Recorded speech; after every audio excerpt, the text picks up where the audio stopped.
thank you for making your way all the way from the US in the Flew freezing all the winter. way out for this podcast. No, got arranged, but yeah. We ain't that It was a special. long journey. That's it. Well, thank you for making the time to come Sure across to the thing. head angle. Yeah. I like the scene here. It's very, I don't know, underground parking garage, indoor skate park, artsy, museum-y kind of feel to it. That's what we're striving for. And I've got my lemon ginger tea, so we're good. All right. Well, I thought there's no better place to start this journey other than asking you where your BMX journey started, because it's been a long one. Well, where would be Kansas City, Missouri, because that's where I grew up. And when, I mean, I always have a hard time answering that question just because what do you consider BMX and what do you not? But thinking back to the first time I rode a bike, like when my mom put me on a bike, and I didn't want to do the training wheels, but it would have been a probably 16-inch bike, and set me off down this sidewalk. I'm thinking back, and I was like, that's about as pure BMX as it gets in Yes. terms of, yes, this rules. And then thinking, well, I'm going a little fast. Maybe I'll turn here and end up hitting a bush and flipping over the bars and eating shit. And getting up and thinking, I'm okay. That ruled. And just never looking back after that. That's the first time I rode a bike, would be 71.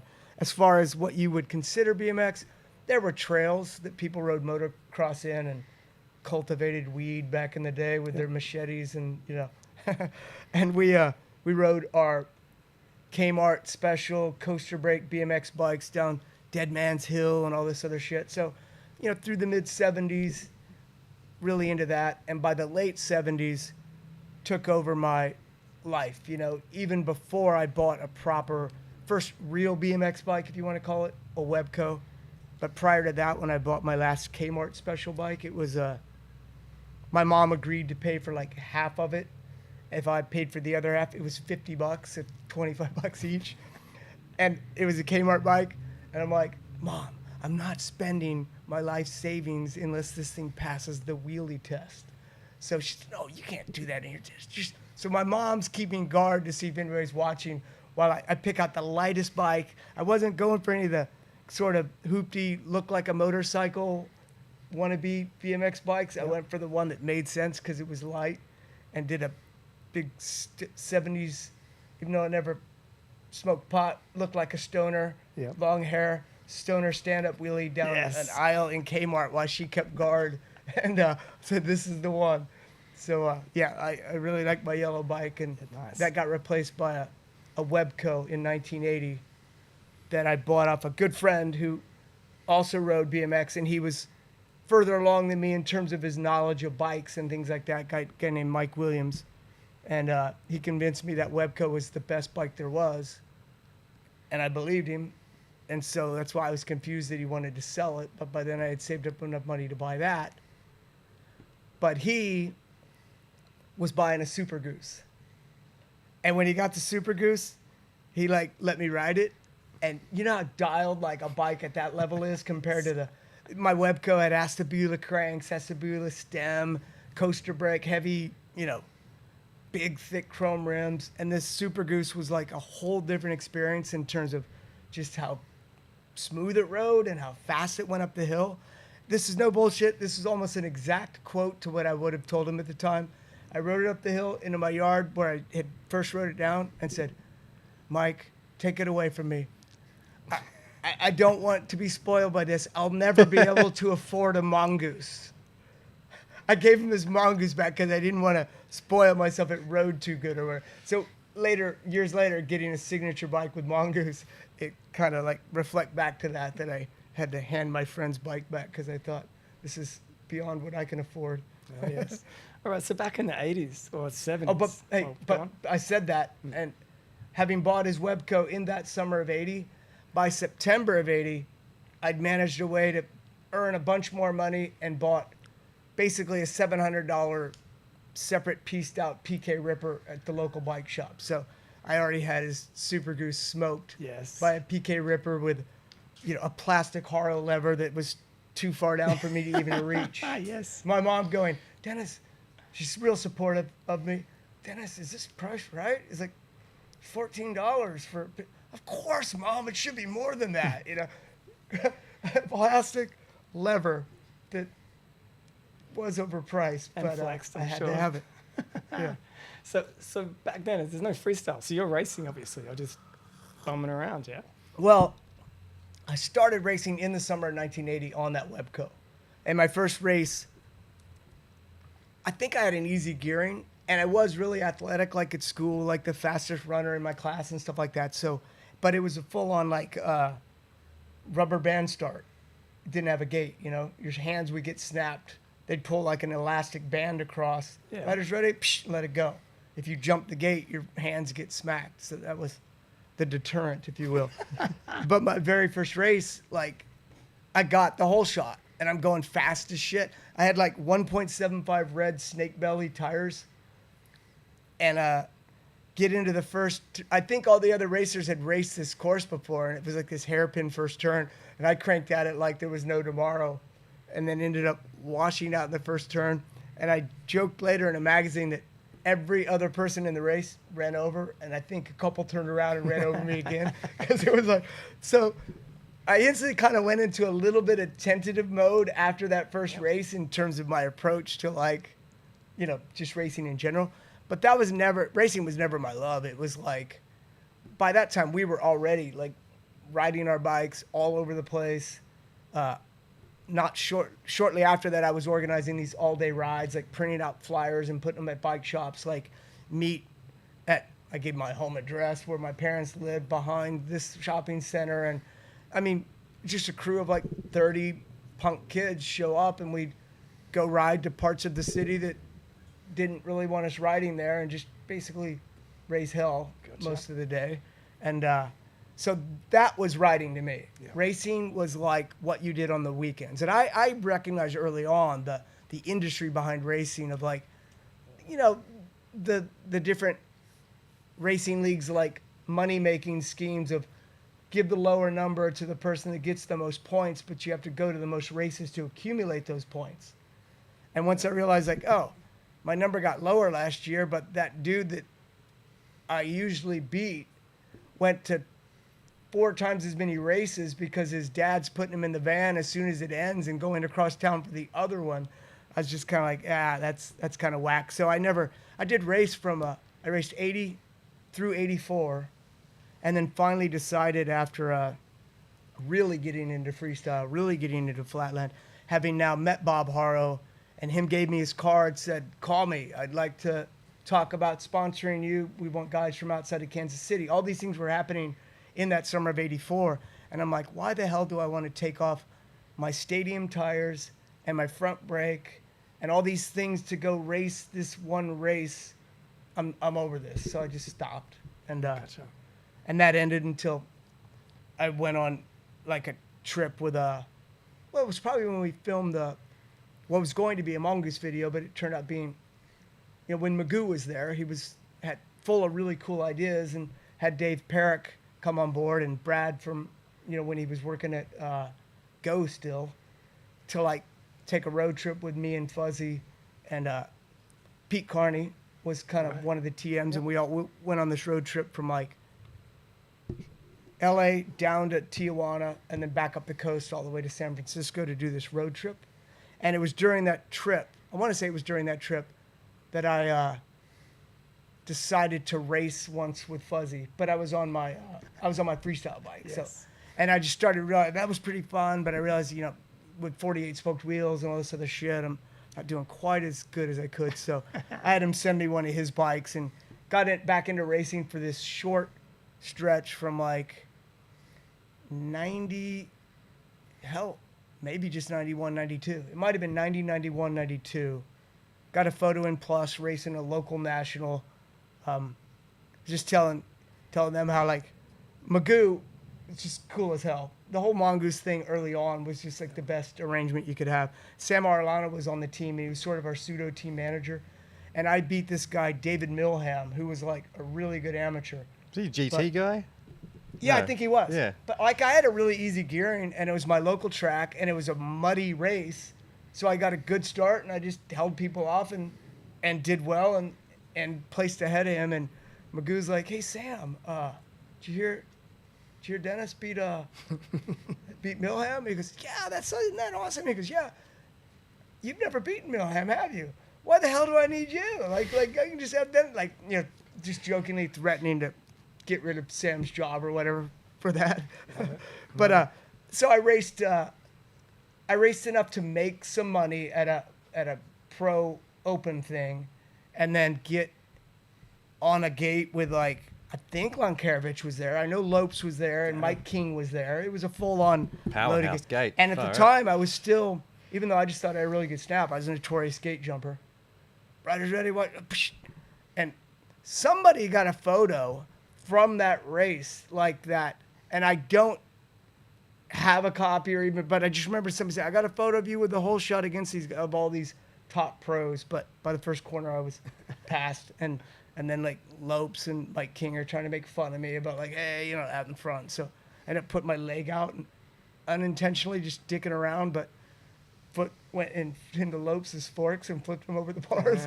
Felt kind of bad. Yeah, but at that race, they ended up making some prize money, so it was kind of cool going, like, well, I've made prize money once at BMX racing. I was never looking to, you know, excel at it. All those dudes would have been hitting the gym. They were all... And then my were huge. And then my last race Steroids was at that point. my last race was the 92 Grands. Right.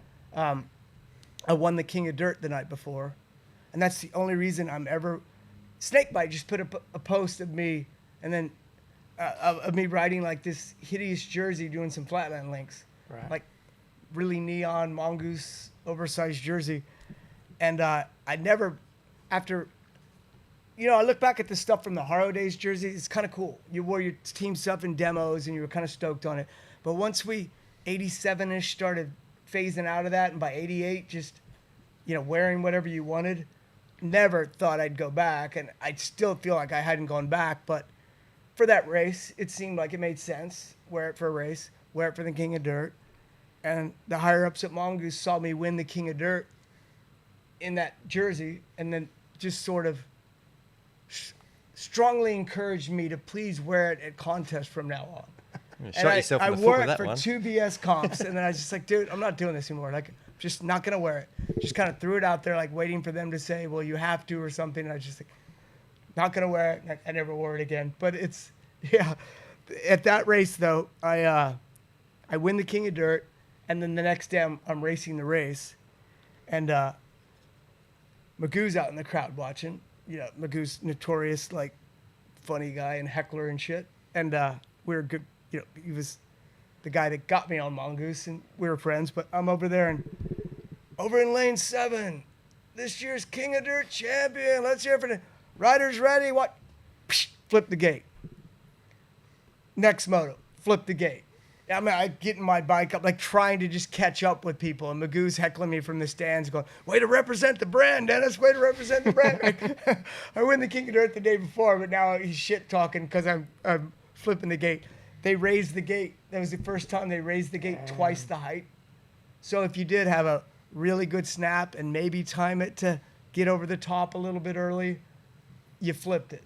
So anyways, I think it was real common in Kansas City. A lot of the guys just timed it, snapped it, went over the top. I mean, some people were knocking the gate down with their sprocket. So if I'm just barely over it, what's the difference? So, True. But yeah, after that, I was just kind of like, I'm over this. Haven't raced since, and don't think I ever will. Yeah, true. I remember seeing, you know, back in the day in magazines and some clips here and there. Hoffman was raced a couple of big races as well. That was probably the same era. Well, when did Matt race? I don't know if you're talking before he became a freestyler or after he did. After, like, he flipped it. He flipped in a main or something. Oh yeah, I wasn't aware of that, or I'm just not. It would have been 90, remembering. 80. Yeah, it would have been early 90s. Huh. Yeah, I'm sure it was the same time. Yeah. Yeah, positive. Anyway, back to your youth and those big all-day rides you used to organise. Yeah. Is that the legend of the BMX Brigade? Is that kind of time? Well, the BMX Brigade was, like, formed in 1980, like when we first getting PK Rippers and shit. First like few months we called it the Rippers because me and the guy that started had PK Rippers, and then the next guy that joins has a PK Ripper, and then all of a sudden number 4 and 5 are 2 friends that rode Kuwaharas. So we're like, this ain't gonna really work. So we come up with the BMX Brigade as the name, and it became like notorious for, we were all about BMX first and foremost and just going out riding. But that time period, you can't go out bike riding without just generalized jocks or stoners or cops or security guards just giving you shit nonstop. Yeah. So it bonds you tight as a group, and you realize how skilled you are at escaping anyone trying to chase you. That, I mean, we literally had getaways and chases. We looked for chases, and we go to Bannister Mall, the local mall, and get this kind of shirt, 3/4 sleeve shirt with like just shirt man BMX Brigade logos on the back. My very first Instagram post would have been me bunny hopping down the getaway with BMX Brigade on the back. And yeah, I was kind of late to the game to start social media compared to a lot of people. But my first one was a BMX Brigade thing on the day that we had a few more hours before the Mayan calendar ended. So anybody that thought that the world was going to end, I was kind of like, well, I can maybe handle a few hours of this social media crap, and then won't have to deal with it. I remember hearing some stories from you and Rick Thorne when you were out here on Big Day Outs back in was it late 90s? 97. 97, yeah. Okay. Yep. Early 97. Yeah. Because I know this very clearly because I just turned 30, and that's like one of those benchmark ages where, especially in BMX, can you ride good at 30? And I had that wrist surgery at the end of 95, right before I was turning 29. So I kind of had an off year in 96, and by 97 I was feeling healthy and riding good. And on that tour to be escaping winter and riding some quality ramps, I was just on this riding good mission to show that you could ride well at 30. Definitely. So by then I was doing like that tour, I was doing like the highest 540s of my life and just making an effort to ride good. Yep. Because I was, oh my goodness, I'm 30 now. It's so, you look back at that now, I'm 27 years older than that. Are you kidding me? As if I was thinking, you've really got to push it now. That's a true story. I remember Rick on that trip was a powerhouse, and he kept slamming just fakies. Right. I think he stayed in Adelaide a couple more days than you. Okay. I think, and it was bruised from his ankle to his shoulder. And he hit me up after he got back to the States going, I'm in hospital. I was almost in a coma because were they fakies or flip fakies? Because Thorne was... Flip fakies. He just kept crashing them. Right. Well, that's a tricky trick to land clean, because the cleaner you do them, the faster you got to roll back. Yep. You know? I was just talking about my last flip fakie I ever did, because I used to pull those in contests and stuff, but last one I ever did was prelims 98 X Games, and I rode better than I ever had at 98 X Games, got silver today by like 0.13 or something, and we won the gold together in doubles. But in prelims the night before, by then I was doing flares and trying to land high up, and I'm taking that same technique to fakies and doing a flip fakie and landing with your front wheel like an inch below coping. Oh my God. Is just asking for it. And so I fall back and slam so hard, it's like a full-on, I'm sure I walked off the ramp, but I had to go see a chiropractor. I was in medics tents. It was like my back was freezing up, and am I going to be able to ride tomorrow? And in one of those weird adrenaline, you forget about it. I had like literally, to me, the best, if you take like how far riding it advanced at that point. Maybe I've had better comp sense because you learn newer things. But by far, like the most dialed riding that I'd ever done in those 3 runs after almost just breaking my back on a flip fakie. And you were talking about Rick and his flip fakie, so I'll let you finish your thought there. I was just saying, but he just told me a lot of stories about, I guess, you guys at BMX Brigade and causing mayhem. Yeah. Kansas. But when you say causing mayhem, yeah, we maybe did that at times, but more often than not, people started shit with us, and then it got so fun that we looked for mayhem, like the free lunch thing I had you watch the other night, where Thorne throws, the big gulp with poop on the bottom at some people. We rode around waiting for somebody to start some shit with us, and then it was like, you want some shit? And then, so it got, I mean, but you got to realize too that it got where we were known now as the KC Rogues. Moliterno ended up moving down from Iowa. Yes. Brian Belcher already lived there. And we went on this roll, the 3 of us, where like at the first velodrome, the 86 velodrome comp, I won my first contest. I won the pro overall title. And I didn't even turn pro until like 4 days earlier when Haro had kind of sat me down and said, we want you to go up against RL and Martin in Flatland, so will you turn pro? So I did. And I was obviously a ramp rider too, so all of a sudden I'm winning the pro overall. Well, Moliterno, who was still on Hutch at the time, but had just moved to Kansas City, wins the overall in 17 and over expert. And Brian Belcher, who I'd gotten hooked up on some like flow from Haro, wins the 16 and under class or whatever. So you got 3 guys from Kansas City, winning the overall. And that got Steve Giberson, amazing photographer, just good guy, writes good stories. It was for Super BMX, so not as much circulation maybe as Freestyling or BMX Plus, but really quality magazine. Flies out to Kansas City to do this story, like what's in the water or what's in the air. So one of those two, what's in the air in Kansas City. And one of my favorite photos, he took it of me, Moliterno, and Belcher doing like a reverse nose wheelie down a street in Kansas City at night. But that's the time period where it's really blowing up. They start calling us the KC Rogues. We already had the BMX Brigade as the nickname. Yeah. Through the years, I had the Dennis the Menace tag or the Hooligan technically was my first signature bike. The DMC was the one that had my name on it. But the Hooligan, when Magoo asked me to write for Mongoose, he designed with me in mind and asked me what geometry we wanted.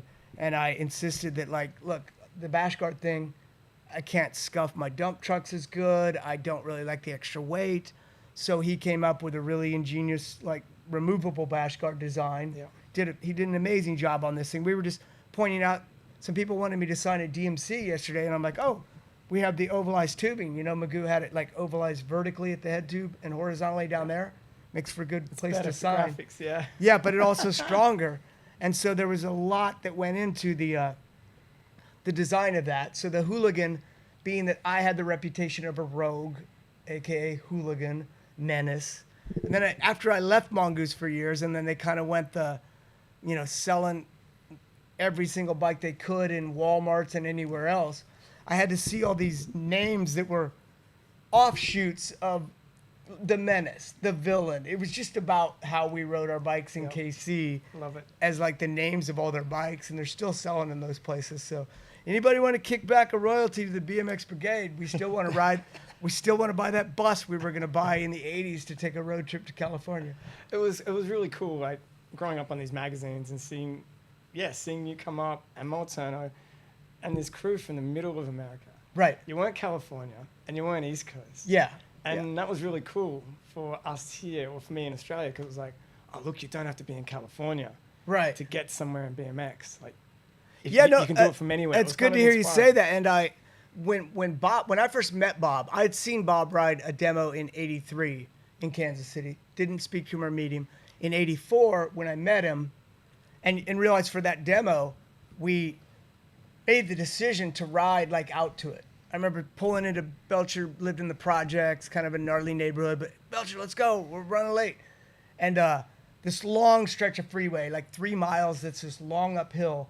And I always wanted to do the longest, back when you did sit-down wheelies, that I could. And I'd earmarked that as like the place to do it. So you're on the shoulder of this thing, riding the longest wheelie of my life at that time, toward this mall to go see a Haro show. And we get there, and being the BMX Brigade, we get there and we're thinking it's outdoors. And then we find out it's inside. And being the BMX Brigade, we're not going to just accept that and go home or leave our bikes outside to get stolen. So one of us goes inside the mall, into one of the stores, into their back delivery area through the maze of like hallways, and then opens up one of the doors that are unlockable from the outside, from the inside. And we all come in on our bikes. And we'd already figured out kind of where the show was going to be. So we pop in, walked in and surveyed it first, pop into the mall right where the ramp is. And security doesn't spot us until we're able to get over by the ramp and everything else. And security's asking us questions. Oh, yeah, we're with the show. And it looked kind of like believable. And Bob and some of the others just kind of feel like they're like, but there had to be a little bit of a like, well, they're coming to watch our show, so be it. So we ended up just flipping our bikes upside down inside their little area and watching the show. And that's where I met him. And it was just a bunch of my friends saying, you know, I was the best local writer, and I was much better than I thought I was in hindsight. You saw things in magazines, and you tried to emulate what you saw in magazines, and then maybe you were already at that level and didn't know it. Like flatland tricks, I could already do front wheel 540s, and I'd only seen like a front wheel 360 how-to, but I had spun good enough to do 540s, and maybe Woody Itzen or a couple other people are doing them by them, but so I'm pretty advanced. And my friends just go out of their way to say, you need to watch him ride, you need to watch him ride. I'm wanting to ride the quarter pipe inside the mall. Of course, yes. And so he said something like, hey, they want me to watch you ride. And I'm like, oh, can I? No, we can't let you ride the ramp, liability reasons and stuff, but let's go outside and ride some flatland. So I go out there and, you know, I was riding good. I didn't have any reason to be like overly nervous or anything. I'm just, you know, I mean, it's Bob Haro, and I thought the world of him. I had the book already and all that, but I'm just riding. And I go to do my front wheel 540, and it locks in to like a 720, yes, which I'd never done. And I just kind of ride off like, yeah, that's a normal one or whatever. So I ended up impressing him enough to where he gives me his card and says, we want to expand outside of California. We want to sponsor people. We're looking at a couple guys from the East Coast, and I'd like you to, you know, think about writing for our brand or whatever. Give me a call when I'm off tour, yada, yada, yada, and we'll make this happen. And I didn't really know when he was off tour, and maybe it's just it's a long distance call, and I don't know. Maybe I'm nervous. I don't know. I just don't call right away. And the other thing is I was a serious student. I mean, you're like BMX Brigade Rogue at night. Maybe you get to bed a little later than you should, but I got really good grades. Yep. And I was on my way to get like a full scholarship to the local university and head to engineering school. At the time, freestyle wasn't something where you were going to make a good living. It was just something you did for fun. And I remember Crew Jones's mom having a freaking fit. Yeah. Well, that's because I was racing, and that was all over an SAT test. It turns out he could have taken on a different weekend. That's right. But so, anyways, I'm not thinking in terms of big picture. I'm just like, yeah, that would be sick to get a Haro from Bob and maybe a jersey.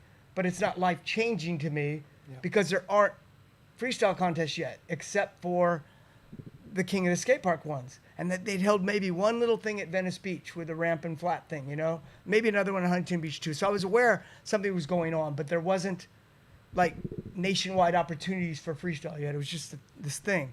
So, and I know I'm starting my senior year, you know, high school the next year, and then I'm going to go on to university, yada, yada, yada.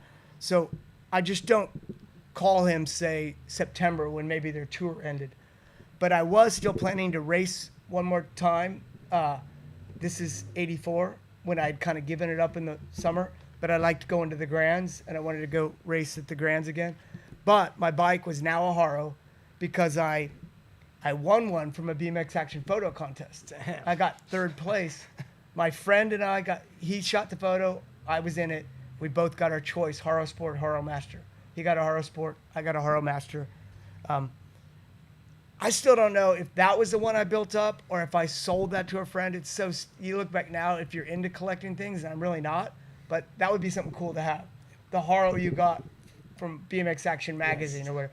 But a local shop was putting together a freestyle team at the time, and they wanted to have a team captain, so they held a contest, and I won it, and the prize was any bike of your choice. Build it all up.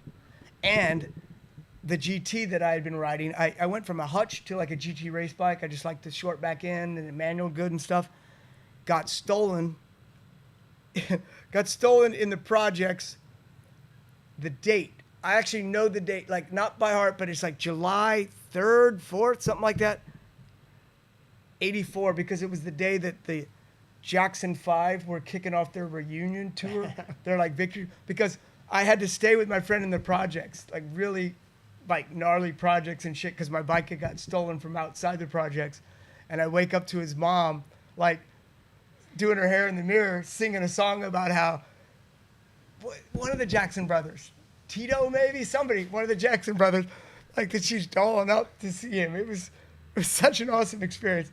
My time growing up, you just got to, I don't know, experience a lot of cool shit. I'll say that. Yes, so my bike gets stolen there, and my parents have homeowners insurance that covers a bike stolen off a property. So they filed that for me. So now I got like $800 coming in from that or something, which I was thinking about putting toward a bike, but I don't have to now because I'm getting a free one from them, and I just won one from BMX Action. So now I got all this shit. So another free frame from Haro doesn't seem as important, but it is Bob Haro. And one of the things when I did this little makeshift flatland demo for him is he said, well, we would like our guys to be overall riders. And, I love riding ramp as much as flatland. But he couldn't see me ride it. Yeah. But I had taken some recent photos. I had some good like ramps in my backyard, like the one that I got a BMX Action photo in, but it was the old kind where you did the angled up ramps, and prior to building my first half pipe, that was all we had for quarter pipes. And Thorne's stepdad got plans out of something and built like a proper good transition one in his backyard. And that kind of became the quarter that we wanted to go ride all the time. And I had some good photos of me going pretty high and clicking a good look back off that ramp that were printed up not long before I took the trip down to the Grands. And got to the Grands and just thought, I bet Bob's here. And I just called the front desk, Bob Haro's room. And he rings him up. And I was like, hey, I'm that guy from Kansas City that you met. Oh, come on up. And I had the photos with me. And yeah, you said you like ramp rider guys. So I showed him and he's like, oh, cool. And asked me to ride more flatland for him, go out to the thing and ride a little more flat the next day when we got together. It might have been the same day. But either way, I had gotten better. I'm now doing more advanced tricks and shit like that. And he basically said, hey, well, let's talk. And he sat me down to lunch the next day at a concession stand and basically offered me a deal with Haro. Like, we want to send you a contract. And I'm sitting here thinking, okay, this is what I'm expecting to hear. I'd like to send you a frame and fork. We'd like to send you a jersey and stuff. And I'm thinking, okay, it's still not life-changing to me at that moment. And he goes, and the AFA is going to start up a contest series, and we'd like to fly you out to California to compete. All of a sudden, it's like, nice. I hadn't flown for 5 years or something, like a family vacation to see my grandparents in Florida, and it was like, what? Like, fly out to California? This changes things. So that, funny story about that, too, is that I didn't go to the first one in San Diego of '85, the first Master Series. That was like in January or something. So they didn't send me out to that. They sent me my stuff in November. I'm officially riding for Haro in November. We do some auto shows in Kansas City in my new gear. I'm part of the team. I got the McCoy jersey and everything. But I don't even really know the schedule. And the one in San Diego was kind of small. But they're going to do a second one in Pleasanton, California, up in NorCal. And I thought San Francisco, I was just into cities, even though I hadn't visited them.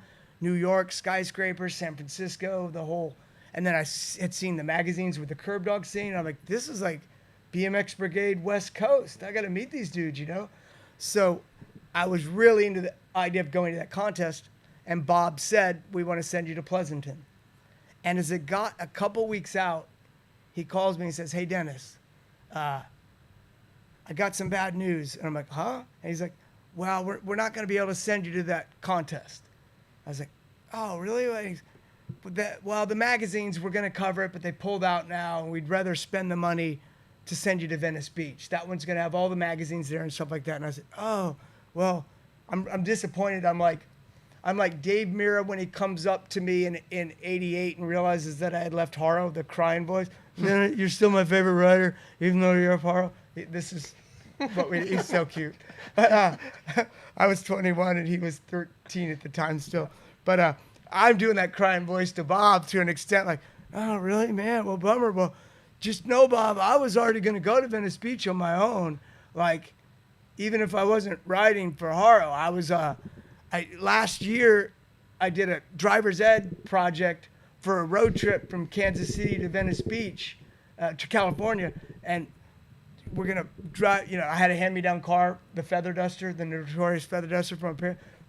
Me and two of my friends, Poodle, the guy that shot that photo, and another guy, we're going to drive to California and I was going to compete that way. So, I mean, if you can if you can spend the money to send me to this one, I'm going to pay my own way to that one. And he's like, I don't, let me call you back. So by then, Jim Ford's part of the company. I haven't met Jim yet, yeah. but he's going in and trying to crunch the numbers and calls me back and says, okay, we'll do it. Which I don't overthink this shit because BMX has been my life. If it hadn't gone the Haro path and whatever, I probably have a lot of things that have happened to me still happen to me. But then at the same time, you know, there's a certain right place, wrong time element to all of this. If I don't have that conversation and they don't send me to that first comp, and I go there and I end up winning the overall, but I actually rode crappy in flatland for me, and maybe a little nervousness, but mostly ankle injury. I was shooting photos out in front of Wizard Publications, and I did a surfer, which it wasn't even something I was that into. You just tried to do. My flatland style was like front wheel spin, spinning tricks, already starting to link shit. Yeah. Maurice Myers said, "We thought you were from Mars." You know, like I had spoked wheels in a uni seat, and they had like coaster brakes and mags and shit. You know, so my style's a little bit different there, but I'm trying to be well-rounded. So I'm doing a surfer to have that balance tricky thing, and I fall off of one on the street out in front of Wizard and just sprain my ankle bad. There's like a cover of Wilkerson somewhere doing like a pedal picker, and I'm in the background, and it just looks like I'm got this like I'm in pain look on my face. And there's another cover that I discovered years later, which is actually my first magazine cover. Before my first contest, I'm at Wizard, I'm doing a cherry picker, and I believe it's post ankle sprain, and I'm like, I don't even look like me. I got like this chubby little face, and I got this just weird look on my face. I think it's because I'm about to cry from my sprained ankle. And it's a cover of a French magazine that I discovered like 20 years later that it even existed or whatever. So, again, you expected a tangent. I guess that's what these podcasts are about. But so I show up at this contest, and my flatland run is a disappointment to me compared to what it could have been. But I still ride good in ramps, and I end up winning the overall, you know, edging out Rich Segur, who I had met the summer before at that show. You know, so he's my teammate, and I end up winning the overall. And, of course, I already committed to drive myself to Venice Beach. And at Venice Beach, I pulled my flatland run good and, like, really good and, like, won by a pretty good margin and was sort of the, wow, this kid from the Midwest with a different riding style. You're not pro yet, are you? No, this is amateur. Yes. And then I do good enough in ramp to win the overall there, too. And now I've got 2 overall wins. So Haro says, we'd like to fly you to Venice Beach. And if it had not been for me talking them to going into that first one and driving myself to the second one, I don't have probably points for them to want to spring for that budget.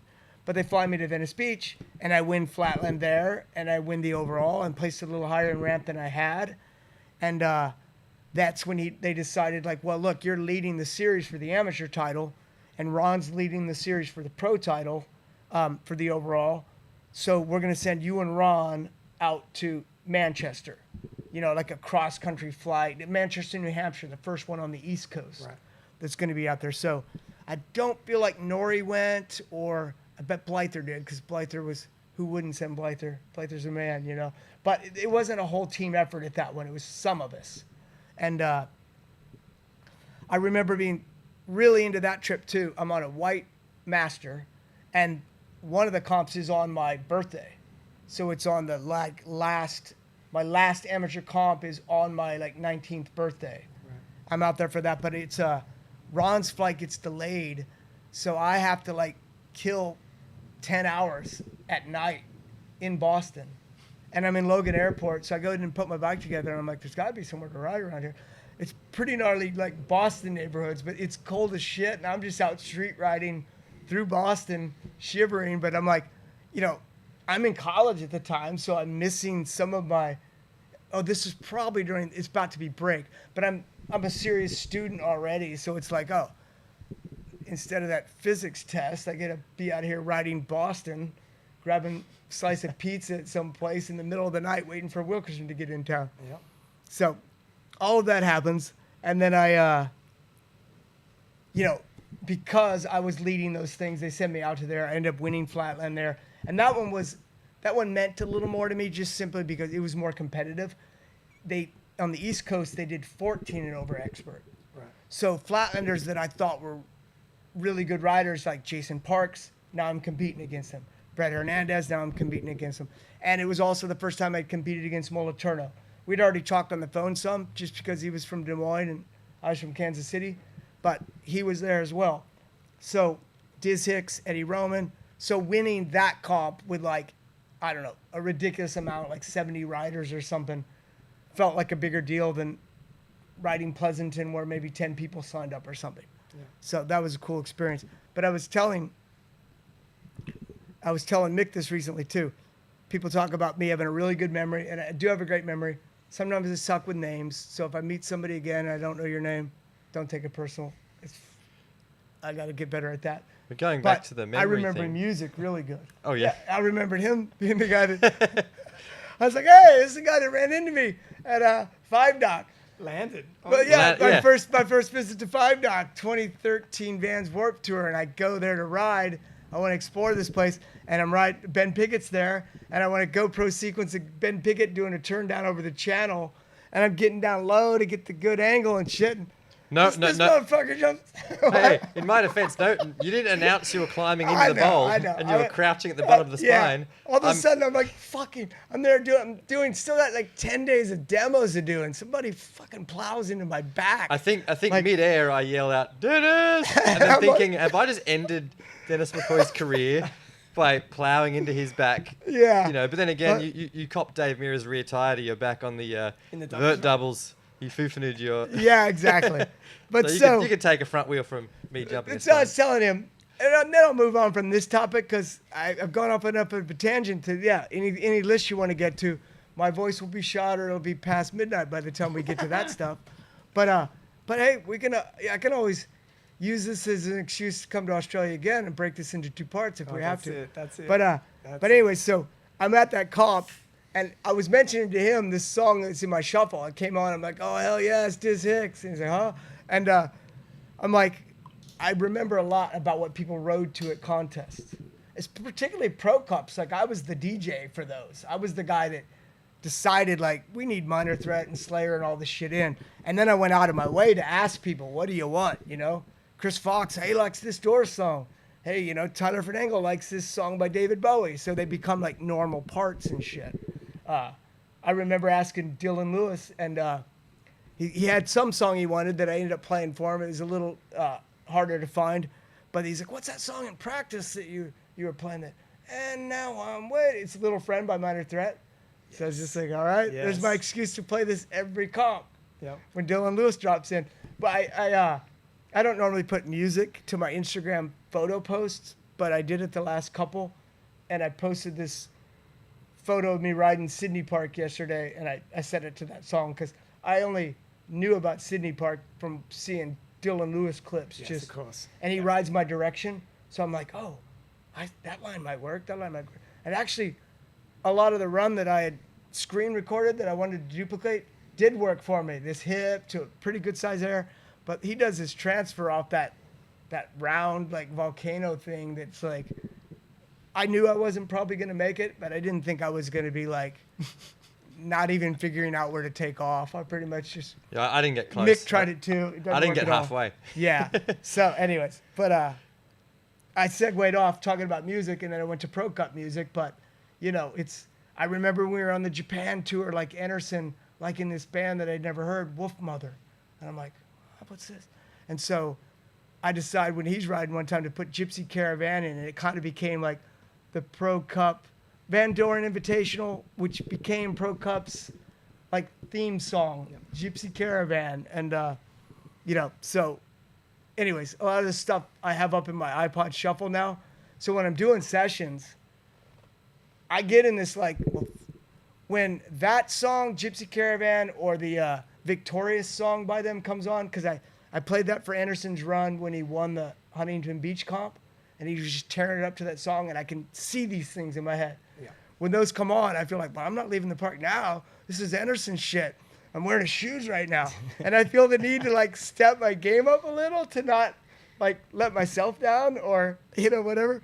So it's cool. You got these music memories in your head. But in this case, it's Iron Maiden, The Prisoner. So back to the contest, I win this comp. Did you pick your music at the comps for your runs? Yes. Then? Oh yeah, you got no, to I listen to your fully song did. yeah. And a lot of people just thought of me as this guy that liked hip hop. I rode to Run DMC when it was like blowing up and it was cool and it worked and I liked it. And I rode to BC Boys the same way. But I had already in 82, 83, 84 been a fan of like Minor Threat, Government Issue, list goes on and on, Marginal Man, all these bands that eventually I'm like, you know what, I'm riding to this stuff. I'm more into this. Yeah. There was some thing about the early guys that did shows like the Brian Skurs and stuff, trying to run to stuff that's clean for an audience. Of course. And you just followed that train of thought. But it didn't take long for me to say, screw that, I'm riding to this shit. And if I gotta, you know, when I go to England, I get a ride to Warzone with the, you know, dropping the F-bomb shit. In America, I gotta bleep it out. I almost got disqualified from an AFA comp from having those dumb motherfuckers can't in my Hit It Run song. Yes. You know? I'm like, it's Run DMC. Come on. Talking about rapping and hip hop. But people did you record something ever? I don't think I ever recorded. Didn't record it, I never recorded anything. There's that rumor that I was going to do some album, but that's my agent who meant well would kind of try to set up these projects. But I did enjoy it. It was fun. I liked the coming up with shit that was funny. And I remember you doing a rap in a video when I was a kid, watching it again and oh again. yeah, Was it probably original? Probably the one where I have one where I redo the Fat Boys Are Back shit, and I have characters. I'm DMC, you know, and yeah, and you then I got that song. And I have the one where Raybo is the one guy, but no, I'm not going there with any of these old raps. Thorne always says, "You don't have the voice, D. You got the lyrics, but you ain't got the voice." And I'm like, well, he's probably right, so I'll just shut up and quit while I'm ahead. We're gonna hear the rap tonight. No, you're not. I feel it. But so back to this contest. I win the comp. It feels like an accomplishment. I'm not even thinking of turning pro at the time, which is kind of silly in hindsight because I had just swept the comps that I rode in amateur. But in my mind, it's kind of like the racing thing where you had some amateur, some expert riders, some pro riders. Wilkerson's pro, Norrie's pro, Beither's pro. I don't need to step on my friend's toes. I'm going to stay in this. But it wasn't until I went out to, I'm jumping ahead, but when I go out to California to supposedly do SeaWorld shows that were whack as hell. It's the whole reason I withdrew from college. Found out they were whack. McGlynn said, stay with me for 6 weeks. And then the first pro event, my first pro event was delayed by 1 week. It got rained out.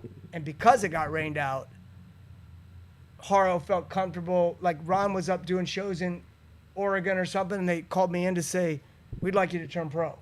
And I was like, well, what about Ron and Brian? Well, we think you can beat RL or give them some competition. RL and Woody and Martin and those guys. So, okay, don't expect much. I got to make a run twice as long or whatever. And then I ended up, winning that. Too. Yeah. Yeah.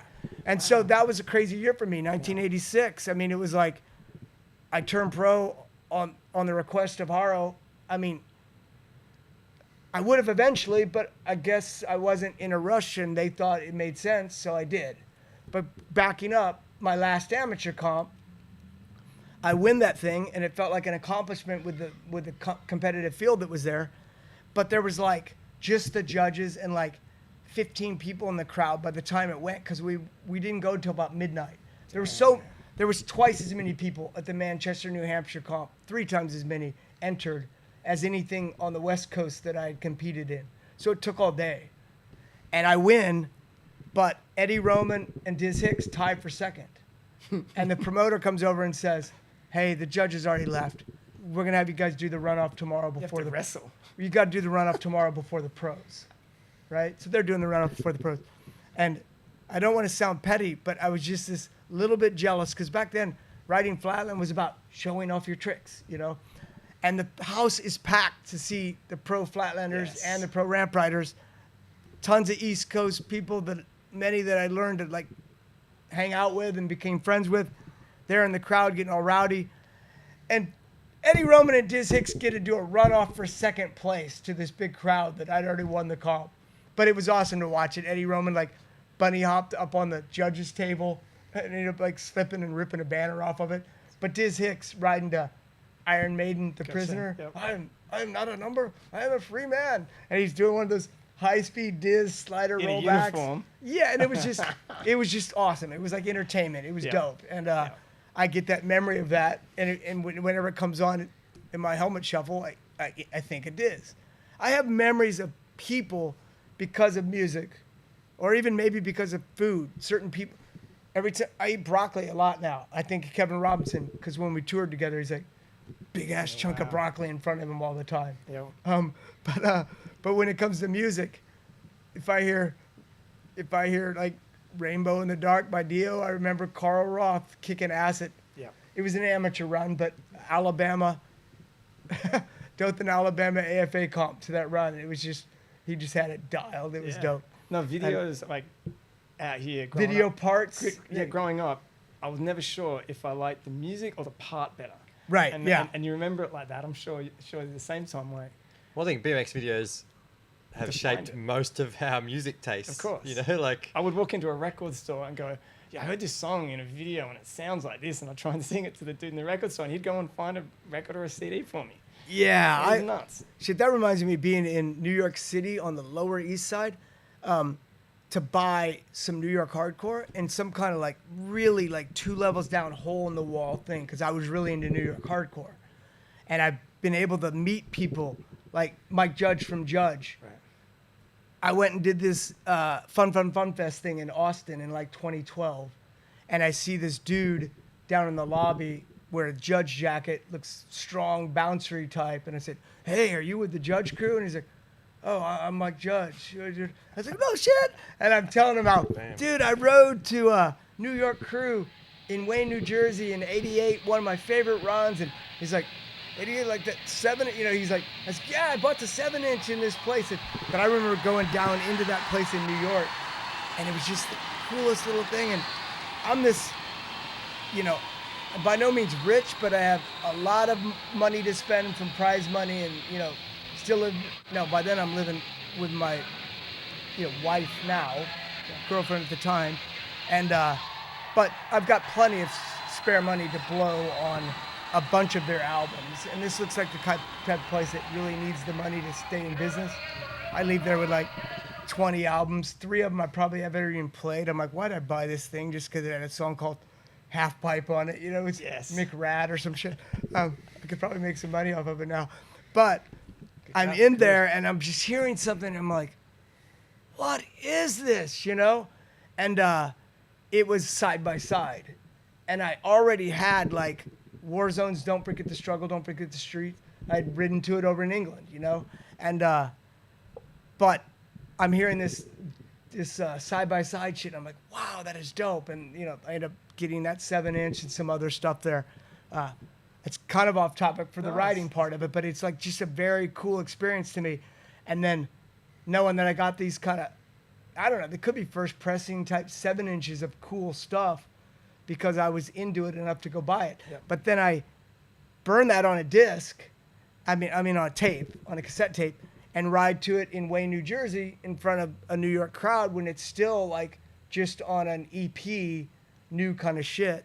And you can still hear it in the background on the clips. When I post that, I get stoked. That's cool. You can just, because New York crew, you want to get pumped up listening to the lyrics and shit. And if anybody has some animosity about the way some things have gone with the scene or anything like that, like, I see it today. My backstabbing brothers believing the lies that they're telling each other. I know I'll be here when they're gone because the New York brothers is where my heart belongs. Damn. So I got to sing this on stage with them.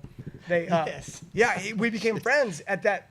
He said, hey, we're doing a show in downtown Austin. So the Mohawk, I went and saw them before they played at that. And all of a sudden I'm with him and his wife watching Slayer at Fun Fest. And then they let me like come backstage to watch Cro-Mags, and then they invited me on stage to sing like the lyrics to New York Crew with them. And I'm about to take off for London to do some shows with Simon at the Vans Warped Tour, and then continue on a week later to Australia with Coco. Yeah. for the whole That's Warped right. Tour here. Yeah, yeah. So I've got Yeah. some important shit coming up. Yeah. And I just can't help it. I'm up there in my little beanie, and Chase Hawk's kind enough to take my phone and film it for me from my angle. And I'm up there reciting these lyrics to, I see you today, my backstabbing brother. And I just can't contain myself. I'm like, I'm doing it. Getting my stage dive in. So I just started doing this attempt at like a little moshy thing toward the stage and just run. And there's enough crowd there that I'm going to be safe, I figure. So I just do this front flip off the stage. And like the crowd kind of like parts like the Red Sea and shit. Well, I landed on some people, but it was not even. It just pretty much thump right on my No back. armor. There's no Thump armor, right on my back, and it was bad enough to where I was like, dude, I fucked myself up. Knocked the wind out of myself. Had a screwed up bruised back. I still rode good in the demos the next day, but it was like, what did you just do? You know, tweaked yourself over this crap. But it was cool. I got to meet Mike Judge, and we were talking, and he was asking me about certain things, and it turns out when I rode a hutch from like 92 to early 94, late 93, I had a hutch for a good stretch. It seems like back, you know, after the PK Ripper, it was a hutch. I thought Timmy Judge ruled and I was going to get one of his bikes. Shorter version than he rode, but the expert, right? Yeah. Mike Judge was riding a hutch out in Jersey. Yes. He was into BMX. Bouncing songs And he was taught like, me yeah, I that. had a hutch. I'm showing him photos on this. Judge. Dude, I'm doing the same thing back then. He goes, I didn't even really, he was being honest. He said, dude, I got so into hardcore. We'd go into the Lower East Side and hang with the dudes and all this shit. And it became his life that he didn't even really follow what was going on in BMX much after that. And here I am doing demos there. And I've had this, you know, pro career that started a few years after he gave up riding BMX. And it brings us together for that. That's great. It's pretty fucking cool. Man. Yeah, talking about that mid to late 80s, it seemed like BMX got massive. It didn't. I guess it did out here, but I mean, you can guys say will it know. got- But like, Yeah, it for got you massive. guys in so- America, it sounded massive. In my reading before this, I never knew, but you had an agent at one point. Yeah, agent, manager, whatever you want to describe it as. Yeah. Give it a little background on that, because a lot of people have fun at her expense, and some of it's well-deserved in terms of, like, her doing some maybe shady shit. I mean, I later found some files she gave me when we parted ways, and it's conversations she's having with Jim Ford about how me and Joe definitely don't want to ride for her. I'm like, what? The whole time I'm like, she's supposed to be feeling out what my value is so that Haro can pay me fairly, because I was way underpaid by Haro when I signed my pro contract with them was signed while I still had an amateur contract making a lot less, and I was signing something that wasn't going to kick in until the end of tour, and I was advised by her not to sign it, and we're about to pull out for tour, and I kind of get like, it's Haro, and I run in, hey Jim, you saw me sign that? It feels like now in hindsight he's got that shiny gold tooth like the guy in Been rad. and Home Alone 2, like, yes. yeah. And so I commit to a contract.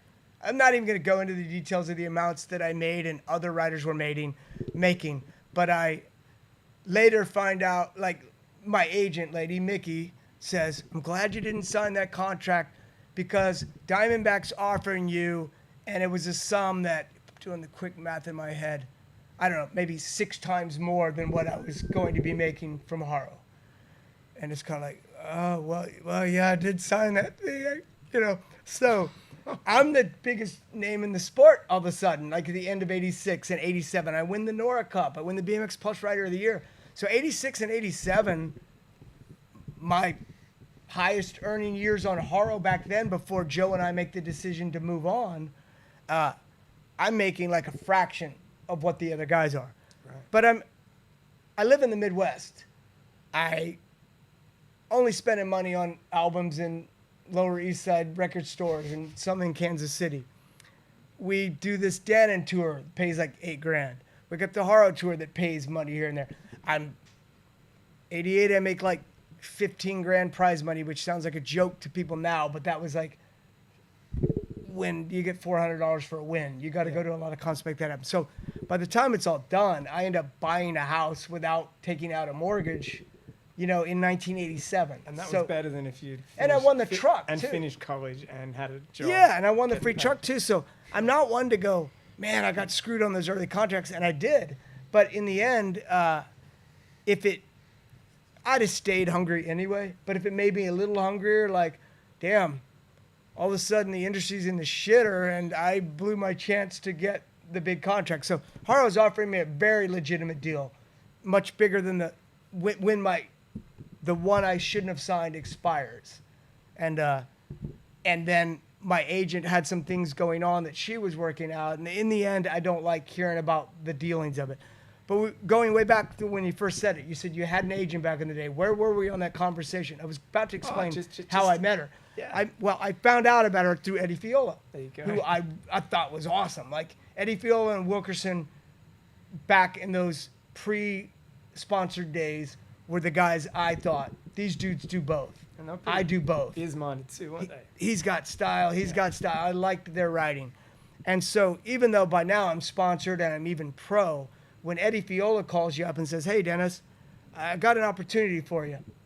This manager lady, she's gotten me some good work with Levi's I made, blah, blah, blah. And I'm like, it's freaking more than I've made for anything in my life on these commercials. And I kind of fit the bill of the, dark-haired guy from California, and you're blonde-haired. I had blonde hair back then. At some point, it turned kind of brownish, but yeah. blonde-haired guy from the Midwest and this and that, and it'd be in your best interest to, give her a call kind of thing. So I end up calling Mickey, and then end up when I'm in New York City for this, it might have been before I was out there for the, flatland comp that I won in 86, but at some point I go ride to Midtown and meet her, and she kind of has this proposition for me. And at the time, it's like she's not going to get a commission from deals I already have, sponsors I already have. So it's her finding me work outside of that. And it's on the advice of Eddie Fiola. So yeah, I take it. And she was a super, super smart person and a super nice person. She was a woman. She wasn't white. She was real heavy set. So she fit all these things that people are like bigots and assholes can like make fun of and shit. Yeah. So it made her an easy target for people. But she had like a lot of good, likable qualities, but she also wasn't really upfront with me sometimes. Like I'm asking for something to be done one way, and she's thinking she can do it better on the other side of things. So long story short, because I could go on forever about some things that we thought were going to be one thing and didn't work out, I had an agent before the industry was ready to work with one. I think Bob might have even mentioned it in his podcast recently or something. I don't know. But the industry wasn't ready to deal with some lady from New York telling them what they should be doing with their riders kind of thing. But she got the Adidas deal for me, which a lot of people love looking back at.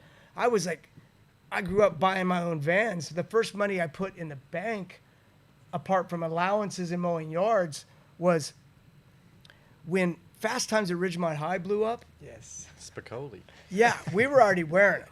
And all of a sudden, everybody else was wanting to wear them. And all of a sudden, I think it was called Steve's Shoes, which is ironic because Steve Van Doren's name is Steve, and he's like the coolest human there is. But Steve's Shoes in the mall was dress shoes and business attire and things like that. And they started carrying Vans. But so did 3 other stores in the mall. And they know how to present them. Steve's Shoes had them off to some thing on the side. And one of my friend's girlfriend's moms said that they had a big stock of them that were going for like $20 a pair. I don't know what they would have normally cost at the time. These are slip-on, so some kind of discount. Let's say it was even 15. Whatever it was cheaper than it was supposed to be. And then she asked them, what if we take them all off your hands? And we got a deal where I know that I put $100 in. This is $400 that we bought. However much, $400, $5 a pair, and we spent $400. So 80 pairs of shoes. We bought 80 pairs of their Vans slip-ons at $5 a pair. Everybody took like ones of their sizes. I had some like green, yellow ones, some whatever. I think I mail ordered my favorites, those Hawaiian ones. Those came before those, but we all set aside a few pairs for ourselves if we had them, and then sold the rest at the races for like $20 a pair. Perfect. So I'm putting in, money in the bank from Vans before I'm even like remotely a sponsored rider, way back then. But I say that to lead into the fact that I was already riding Vans, and then part of the Haro deal is you get Vans and you get salary from Vans. So even though I didn't have a direct relationship with Steve or any of the people there, I'm now riding for Vans too. So Haro and Vans are my first two sponsors. And I love the way Vans rode. And this whole thing about Adidas and her saying, I'm like, I got to be able to ride in these, Mickey. I got to be able to. First pair she gave me were like some kind of weird black aerobic shoe shit. I'm saying, this ain't going to work. I'm not riding these things. And then she sent me the Patrick Ewing ones that everybody thinks the world of nowadays. Oh, and speaking of Mike Judge, he doesn't know this right now because I haven't commented about it or anything, but when Vans came out with the reissue of they call it like my signature shoe, the 50th year anniversary, the two-tone blue and light blue high top that I'm wearing in this like cool photo that Wendy shot doing a can on a Haro. It's on Dominguez's ramp. He's putting on Instagram, that's my favorite style. And I'm like hitting up batters afterwards, like, hey, can I get a pair flowed for this dude, Mike Judge and shit? And I don't think it ever happened, but he was really into Vans back in the day.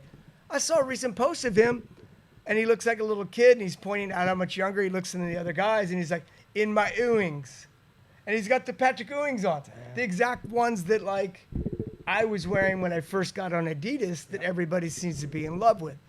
So suddenly, I'm riding some pretty cool shoes. To me, they still didn't ride as good as Vans because styrofoam on the side, I would scuff them off. That was thick. Dude, I had, if I could find like a right foot amputee that wore my size, I had like 30 good left shoes because I scuffed the hell out of all my right shoes and I had all these perfect condition left shoe Ewings that I just had to keep switching to a new pair. Damn. But the Adidas thing, with those artwork T-shirts and some of the cool jackets they had and stuff, it was like very well received. There's still a lot of people when I'm riding anything from the Adidas days that just go nuts about that stuff, and it was real good money for shoes. Yeah. Like as much as I was being underpaid from Haro at the time because I signed a deal that, I just wasn't. My dad, bless his heart, he gave me what I view as great life advice, but it was poor negotiating advice at that time. I'm asking my dad, I'm telling him, like, Dad, Mark says this guy makes this and this guy makes this, Mark McGlynn, and this guy that I beat at Flatland all the time's making this much, so I think I need to ask for this much. Well, Dennis, don't get greedy. You don't need to get greedy. You got a good thing going there. So I've got that in my head on the dad and thinking like, so I shoot for this number with Haro that is like literally a fifth of what they're prepared to pay me. And then they still come back and notch it down a little. Yeah. So the early years are when I found that out from my team manager, there was a little bit of a, wow, feeling dissed. Like they were willing to pay me 5 times that, but then they saved a few $100 on that. But I can look back and laugh at it now because how much would chopping me off a few $100 a month make a difference in my life now? None whatsoever, exactly. Yeah. So, but anyways, this, where was I even going with that? I was going on about how much I was, trying to negotiate for and everything else. But, oh yeah, the Adidas salary for shoes, I mean, suddenly I'm making, Vans sponsored us as teams. And when I said to batters what I was making for them, yeah, that's what so-and-so was making. They sponsored a lot of people, and they did put a lot of money in the sport. They were one of the best things that could have ever happened to BMX. But suddenly, I'm riding for Adidas, and I'm getting 40 times what I was making over there. And I'm like, and that's why I can't really look back at the years when I was blowing up and be bitter that I made like a fraction of what I could have, because I had income coming in from multiple sources. And I didn't spend shit. I mean, when you're on tour, they're buying your meals. True. And you ended up getting a bunch of extra bikes that you can't keep them all, so you sell those to friends, and then, in the end, you're like 57 years old in Australia doing a podcast, having a great time, going, what the fuck happened? I was 17, stressing out over like, I got to make the most of the summer of '84 because I'm going to be going to college next summer, you know, thinking like, woe is me. I'm riding till the sun comes up today. Yes. And it's ironic. You look back at the times through the years, because I think all of it's been a blast. But there's eras that you kind of like. The BS years, awesome. Gotcha. The early touring days, awesome. But summer of '84, I almost think of as like my funnest summer. And I wasn't even sponsored yet. I was just riding so hard and progressing so much to try to milk every bit of riding before I had to become a serious engineering student and maybe get a job. So, yeah, this couldn't have worked out any better in terms of, I'm not somebody that was, the sport already existed and you're really good and you come into it and find out you can make a living so you do it because of that. No, it's not how it was back then. People did it because they loved it. And then it turned into something that earned a living. So was it November in '84 that you signed with Haro? Yes. All right. Did you know, your memory's amazing. Do you remember what date, by any chance? No, I don't. Not that. Because it would have been like a snail mail contract coming in and then me snail mailing it back and shit like that. Because I was born in the 5th of November '84. Oh, really? So it's just quite a, you're talking about how that summer of No, '84 it would have been after that because it was the Grands at the very end of '84, and I think they like. Grands is November. Yeah, and that's the end of November. It's like Thanksgiving time, right? I feel like I got just maybe even sent something from there, overnighted whatever they would do to just print something, and here you go, and it was a no-brainer to just sign it and shit, So. 39 years later, the month I was born, you're getting sponsored by Haro, and we're sitting here in Australia talking about it. Yeah, it is a trip. Yeah, so this year, I mean, obviously it hasn't all been on Haro, and I regretted the decision to leave Haro like a few months or even a few weeks after we did, because we're getting news that the industry's going in the shitter, and it went from, you have to accept this offer because you didn't give us 30 days notice, like legal shit in the contract, to, getting stuff from their lawyer to like, you need to sign this, to, okay, my agent dicked around with the big deal that me and Joe were going to be doing and wanted to be jointly severably liable and have a big insurance policy and all these things. And she's playing hardball and this thing falls through. And I'm finding this out at the first comp of '88. We're showing up thinking that the contract Joe and I had gone and signed at like where you go and sign paperwork for a home, like an escrow agency thing where you go in there and like sign like legitimate notarized paperwork. Joe and I did that. And it doesn't happen because she didn't sign her part. Yeah. And Joe tells me later, like, yeah, I remember, like, I was like, yeah, that sucks, but I want to get some sleep. And I'm up all night talking to her, like, she's going, oh, Dennis, it's going to be fine. We're going to make a TV show. We're going to do this and that. And I'm like, what, Mickey? I fucking turned down, like, a contract from Haro that was going to make 10 times what I made before, and you're, telling me it's going to be okay. So that first comp of '88, at least for Flatland, I rode good enough to get third, but I choked pretty bad. And being up all night arguing about a contract and then, I don't know, over cleaning my brakes and flipping over the bars on a triple whiplash to start my run, none of that helped. And that was the comp where Mira came up with the crying voice. Yeah, just want to let you know. So did you go straight to Mongoose, or there's a gap? Yeah, there's a gap, and that's for that thing. It was in the Greystoke magazine about me being on a GT for that stretch. So here's the funny thing with Haro. Even after I didn't sign the contract, they wanted me back. I told you about those letters and shit. And then I finally called Jim and I say, hey, Mickey's been screwing things up. Let's make this work. And I felt pretty insulted when he comes back and he goes, well, I can't offer you the same deal. 87 Christmas bike sales came back and things aren't what they were. And I get an offer for 1/3 of what he was offering. 1/3 of what they were threatening me that I had to sign just a month earlier. So you're kind of like, wow. I don't know. I never ever thought I would go into a bunch of details on a podcast that the world's going to hear about this shit. So it's kind of awkward.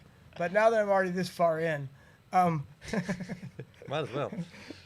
you know, so he's going to offer me about a third of that. And I'm like, nah, screw that. So I'm just not really into it. And then finally come back and say, okay, all right, Jim, I'll do it. And he goes, Dennis, you should have called me a few days ago. We decided to take the money you weren't taking and give part of that to Matt Hoffman and spend the rest on. So Matt, who I'm already friends with and going down to like ride with and shit like that, like I first met him at a Haro show where I asked him to ride ramp because I had broken my ankle a few days earlier, is now getting some of that. And I'm just like, okay, whatever. And then it was like maybe offering what I was making from them. And then I'm finally like, screw this, whatever. I'm just not going to ride for you. But I liked the Haro. It was my business decision, even though there were some things on their end that were maybe a little lame on their part. I knew that it was me that made these decisions. So I'm like, I'm still going to ride the bike. And then they're like, hey, we got rooms if you want to stay in those at the contest. So I'm still like hanging out with the same people. I still think the world of Bill Hawkins. I'm just on good terms with all of them, you know? It's not like, it was just business crap. It wasn't friendship crap. So I keep riding that bike, and I keep riding it into 89. And then Magoo starts talking to me about maybe riding for GT or at least doing shows with Joe. Joe Johnson had been staying with me for like 6 weeks in the summer and even longer than that in the winter once. He was considering buying the house across the street from me in Kansas City before he made the decision to move to California, and then eventually got homesick because he felt the cast of Cheers made him want to go back to Boston. So he moved back. But he was, we were super close friends. We had a blast in 88 when we both had left Haro. I mean, Mickey, one of the good things she did, she sent us to the Worlds, the Taicher Worlds, where I made at the time a record amount of prize money. And, that helps when you're not sponsored. Yes. And sent us on a tour with Austria, Germany. We had a blast, Joe and I, over there. So we were as close as you could be. And I thought, well, yeah, GT is kind of weird because Haro and GT were rivals. 100%. But I was like, I was riding a GT like in 84 before I got stolen, before I switched to a Haro. And Joe's on him, and I'd like to hang out with him. So I'm considering getting a deal with GT come the end of 89. So I'm spending that part of the year trying to ride it and see what I think of it. And it was easy to adapt. It just felt not much different. So I'm on that GT frame for about 5 months. And as it turns out, anybody that heard Magoo's podcast, he's getting kind of shitty treatment from GT and not really respecting how much work he was doing behind the scenes and other things, and gets an offer to revamp the Mongoose program that had been tacky, cheesy, whatever you want to call it, focusing on scooters and things instead of what's right. Legit. Yes. And he tells me, hey, Dennis, as a courtesy, hey, I'm no longer going to be with GT. He doesn't leak the word yet of what's going on, but Todd Huffman, he'd be the guy you want to talk to now about the GT situation, Todd Huffman. And so I'm at the Brooklyn Banks 2-hip comp, right? Bring back 2-hip comps. Yeah, we're at the New York. You guys know about all the big trash fights and shit. For what it's worth, the New Yorker started that. When the KC crew came to town, we wanted to, get it going again all the time. But LB and Derek and all these guys showed us these things they did, like robbing delivery food and throwing trash bags at each other. And it was just like, this is the best shit ever. Like, Halloween night 87 is probably the most fun Thorne and I have ever had on a bike. And it was just from people in New York just going nuts. So there's more of this shit going on during the 2-hip Meet the Street at the Brooklyn Banks in 89, right? That comp happens, and we all go out for one of our nightly street rides. And, of course, Thorne's grabbing some fruit from the Korean fruit stand, just snatching some shit, orange juice, stuff when we're riding by. And these guys aren't taking it. They're, freaking pretty gnarly, like coming out with nunchucks and trying to fight. And Ruben Castillo, who's cool as shit, I love him to this day, gets snatched, like tackled. His bike gets stolen. So we're all further down, and it's like he comes running like, they got my bike, you know. He's a little bit freaked out about this whole thing. So we go back to try to get it, and people are getting gnarly, like New Yorkers are pulling shit out of trash cans, getting ready to attack the fruit stand guys to get it. It gets ugly to where cops show up and stuff.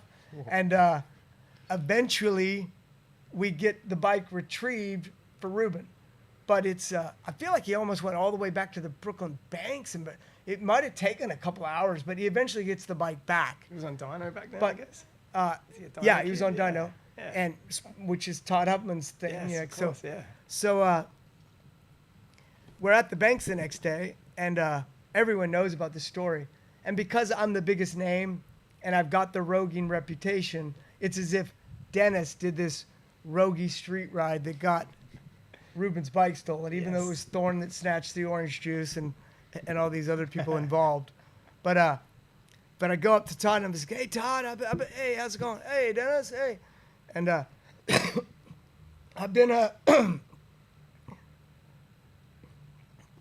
anyways, I've been talking to Magoo about maybe joining Joe on tour and riding for GT, and he told me that you'd be the guy to follow up with that stuff. And he goes, yeah. Well, Dennis, let me just say something right now. Like, I really respect your riding.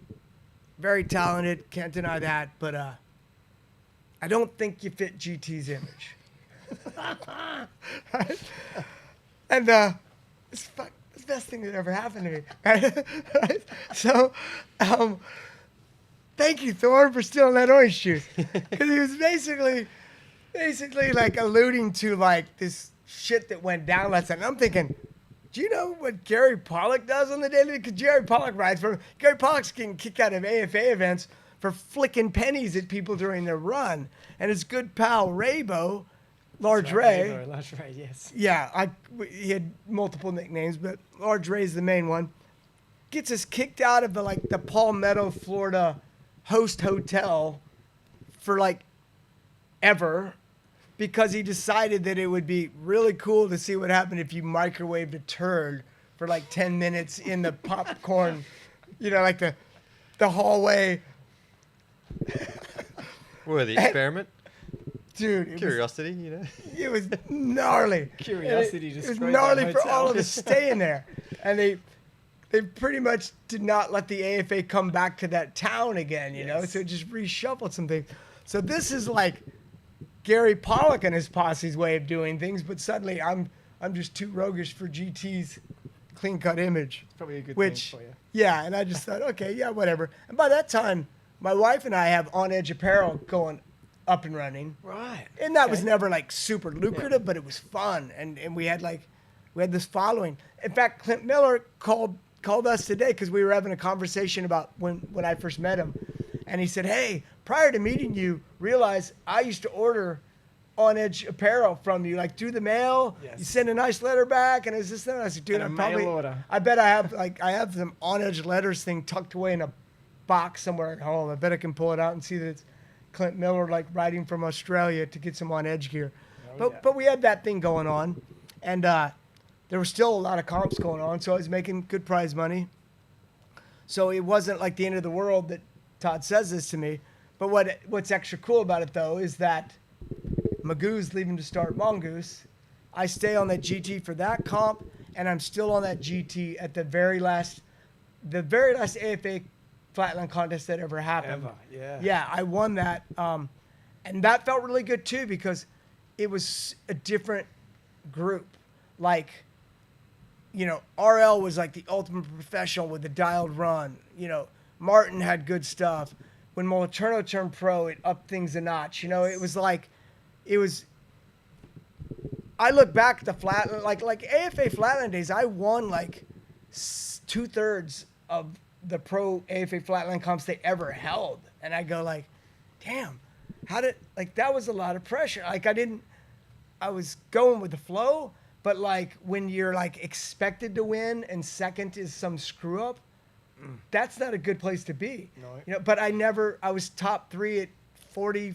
I think I rode 44, 43, 44. BMX Plus had me put some stats together back in the day for a 30th year thing. And then I just said, this is kind of tacky. Let's not use all of this. So we left some of it out. But I still did the research, and it's like maybe 44 AFA comps and 1/2 of them and shit. So I'm kind of looking back at that time period thinking like, yeah, I guess I was putting the time in, but that's a lot of like, you know, a lot of effort in that shit. And by the time I get to Mongoose doing this bike that's sort of the street thing, and I'm kind of looking forward to like spending more time getting back to 83 and 84 where I'm riding a whole bunch of street and not worrying about coming up with the latest flatland combo. Yeah. So to go there in 88 after having competed against the Molitornos and the R.L. Osbornes, to go there in 89, and now I'm competing against Bill Newman, Perry Mervar, some really good dudes, you know, the next generation, and to put together a really solid run and win that very last one, that feels really cool because I'd 88 finals in Wichita was the last like AFA ramp comp, and I managed to win that. Like I'd already won whole shot in 86 in London and got like a bunch of seconds and thirds in the AFA, but it wasn't until that very last one that I was able to win that. So it's, you know, you think back at all this stuff and you go, yeah, that is cool. Because some people, that's all they care about is the AFA era. So to get out of there with like my best ramp run at the last one and arguably my best flatland run at the last one.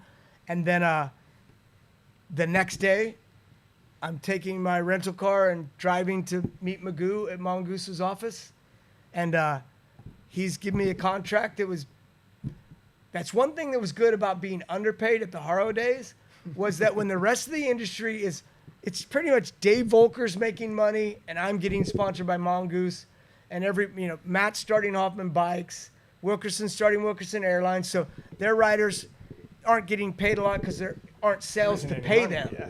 And it's an honor to be on those people's teams anyway. So all of a sudden, I'm signing a contract with Mongoose. It's full on like employment and like insurance and shit. And I'm making better than I ever made the years at Haro. I was like, oh, shit's going good again, you know? And suddenly it's this. I'm pointing to, nobody can see that. It's doing this kind of shit. It's like going out street riding. And I marked that because in the middle of it. I had to show you this, like rooftop. Oh, the marker's gone, but rooftop, there was some, man, I wish I could remember the name of the shop because they had a lot of cool shit and they're really cool, but a Southern California bike shop that has a big giant blow up black and white version of me doing this wall ride here. Rooftop has it in his house. Love it. And he's From the shop. Yeah, he's the one guy that likes to FaceTime people a bunch. So when FaceTime called me, It's in the background? Yeah, it's right Yes. behind him. It's kind of rad. I love that guy. He's a fun dude.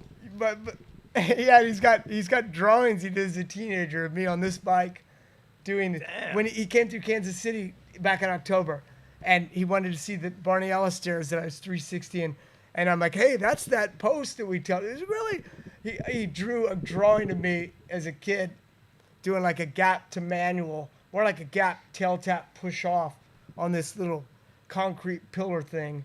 And so yeah, Rooftops from like this like adorable kid that looked up to me to this ornery smartass that everybody wanted to just throw on the roof and say whatever, to this guy now to where it's like I consider him a real close friend. Like that, the time I was out in California for some kind of Haro and Vans trip, and Thorne invited a few of us to come out and see him do like his band play, and we went out there and I get this text from like Southwest Airlines that all flights back to Kansas City are canceled. We can reschedule for free of charge. It was like we got like over a foot of snow or something. And Rooftop's like, hang out with me. I'll take you to these full pipes. We'll go to this. We'll go to that. And I'm like, I call home and my wife Perry's like, oh, it's a mess here. Stay for a few days. Hang out with him. So I rebooked my flight to do that. And I get sucked into the adventures of Rooftop lifestyle, which is throw your bike in his Jeep, go find some, whether it's a ditch at the top of a hill overlooking Yes. LA or a rusty quarter pipe with a bunch of beekeeper We've done the shit same nearby. thing to Rooftop when he's come to Sydney. taking Yeah, him to yeah. So, Crazy spots. but I told him it was like him doing like magical work with a GoPro and then making really cool Instagram posts out of it. I remember sitting down with Joe Hawk. He's the guy that re-signed me to Haro. Really, really cool guy. And just there needs to be more people like that in positions like at companies that are like open-minded, but like, anyway, be hard for me to describe what I think of him. He's just a really, really cool dude. But I remember joking with him about it. He was like, oh, wow, you're on Instagram now. And he's seen this post that Rooftop took, like me doing like a decade tail tap on this bank with LA in the background. I'm like, yeah, Joe, I mean, this would be my, at the time, 32nd year in a row competing. And I don't plan on ever stopping. If I get injured, I'll put off surgery till the end of the year. I'll do this forever as far as I'm concerned. But but it's good to know that if I ever did stop competing, give me like a camera and an Instagram account. And if this is what you guys are looking for, sign me up for another 50 years. I can milk this shit forever. Yes. And hey, that's kind of what it is now to a lot of people. I mean, comps are coming back, but unfortunately, vert comps haven't. So this would be like my 40th straight year competing had they not stopped running vert comps because of COVID. Because I wouldn't have stopped. I'd still be at it. And I'm not going to run off and do some small comp that doesn't really have whatever. But with vert, it's serious shit. You're sending it. Yeah. So if I'm going to do big tricks like bar 5s, 900s, things like that, I want it to be like a big comp. So I'm not going to run off to compete in one just to say I did. But the fact that they stopped doing that has kind of put a little break on this every year of competing. Because it was, yeah, I did it because I loved riding and I'm pretty stubborn. But to think that like I never took a year off for an injury, some years I probably should have, but you're like, fuck it. Who needs wrist to bend? It's good enough. It works. They just fold when you flat bottom Yeah. land. Yeah. It's my phrase. I can't open jars, but I can still spin the bars. I got my priorities straight. That's it. Talking outside of bike riding, Tom was telling me, like, I guess I knew you were involved in events, but I didn't realize how far Oh, yeah. you really, and your wife got involved in events. Yeah, really heavily in events. Like my own first event before I met my wife was summer of '85. I threw a half pipe comp in the half pipe I built in my parents' backyard. I built like a legit, it's that one, that legit vert ramp right there. It's funny too. Well, you can't see this crap, but I'll stick it up on the screen in, yes, in the podcast. Yeah. these neighbors, they had 3 girls. We were 3 boys. They were like, goody two-shoes religious. We were 70s, vandalizing, hell-raising, bike-riding kids, but got good grades. So when they wanted the sidewalk cleared for 2 hours so they could play on it, we usually didn't honor that. But in later years, we became close with them. I'm shocked to see that I built a vert ramp literally 2 inches next to the property line because this wasn't to code. And the power lines have strings pulling back because to get the proper amount of flat bottom we thought we needed, 20 feet back in the day. 20 feet. Yeah. You had to have like position where it was and the power lines were in the way. So I had strings pulling the power lines back. And this backyard, they let us borrow their backyard to put up a judging table. And I went and bought some trophies at like the place that made the trophies back in the day for the local races and Dead stuff. Sailor And BMX dude. I that's didn't in every- compete in it, but I held a contest in to unveil the half pipe that I'd spent the whole summer building, and way more time than it should have because we didn't really wet the wood down properly and bend it. Like there was probably 1,000 screws in one sheet to get it to go down. Go flat. So it took forever to build, but I also had like Government Issue, The Fun Just Never Ends album came out that summer. And the Faction Darkroom album came out that summer. And Marginal Man was already out, but I love that album so much that pretty much the 3 of those just got played over and over and over in that backyard by, we slaved over a vert ramp forever. And then held my first comp on that back in '85. And then Parody and I, to promote our On Edge brand, held the On Edge ramp jams. Joe Johnson showed up. We had Joe, Matt Hoffman, Greg Guillot, a bunch of guys end up Greg doing Guillot, sort of a jeez. pro jam, more of a demo for that. Yeah. But we had amateur comp with a couple of different classes, and BMX Plus came out and covered both of those, and they were just in our backyard, like June of '89 and maybe August or September of '89. We held those two comps. Right. So we had that experience, but then essentially what it was for me was that I had so much experience writing comps through the years, and had opinions on how things should be. The BS series with Matt, like, he was telling me that he was going to do this when we were at the Texas State Fair. And I was like, oh, this is awesome. So we sat down and came up with like little names like the Texas Chainsaw Massacre or whatever. Came up with ideas for the plaques, and he asked me to write the rule book. And the rule book is, the first rule is there are no rules, something cheesy like that. But it's like, I wrote this rule book for him. So, you know, the BS series, which was his and, you know, the people that he had helping him run it, it felt like all the writers involved in that played a part in shaping it and just the feel for it, you know? So I kind of had that little bit of just writing these things and helping out in any way that I could part of it.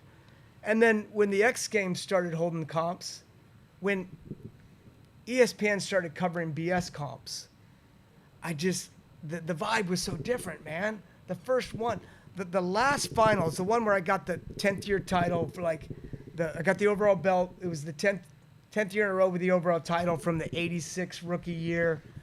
And then after that, they stopped holding an overall, which was like almost a relief to me, because with this wrist surgery, I was not the same at Flatland ever again.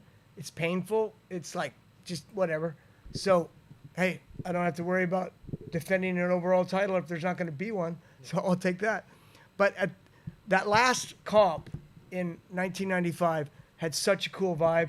Joe Rich, all these amateurs all rode to We Are 138, like over and over and over again. Yes. And it was at night. There were 4 disciplines there because they held the bowl comp too, or rooftops, just trying to send flip fakies, I think, over and over and eating shit. And it was just a cool cap to the 4 years of the original BS series. I say original because, you know, ESPN was then going to hire Matt to run it as part of this multi-sport series. Now we're going to be with inliners and skateboarders, And canoes and bungee jumping. and have a crowd that you can tell doesn't really know BMX, but they have like Dave Mira on however many chests that adds up to. What is it, 9? Yeah, 9 chests, bare-chested, you know, somewhat out of shape sorority kids up there with Dave Mira on their chest, right. jumping up. It just like instant weird vibe, like at this comp. And I'd say that for me, I got the wrist. I won that title, and I had tore my wrist ligament at the first X Games, and had to tape it up for the 900 I pulled in that comp. And then I went to Hampton, Virginia for a BS comp, and ripped it worse. Like bar 5 slam, flare slam, had to go to the emergency room there, dislocated, drove home in so much pain. Thorne was with me because Parody and I went on a road trip with Thorne and his new wife at the time from St. Louis to the X Games, and then Hampton, Virginia, and then back home. So my wrist is shot. I get through the one in Oklahoma, and then I suck it up. I basically go back to the tennis courts. Me and Miron were neck and neck that last year for the overall title, and a lot of it had to do because I was slacking off on Flatland. He was good at Flatland, but nowhere near the level of like my best AFA Flatland runs. You know, to be fair, I'm like at a different level with those links and things, and so Faster feet. But no, I just wasn't riding anymore, and I'm going out there choking, trying my same shit and just screwing up. So I finally go like, you know what? I'm gonna focus on some Flatland. My wrist hurts so bad anyway. Bottoming out on a box jump or a vert ramp, I can just ride some flat. Yeah. So I went to some local tennis courts, got dialed, and ended up having a really, really good Flatland run there, which some people said, oh, you got ripped, you should have made the finals. And I'm like, it's absolutely perfect.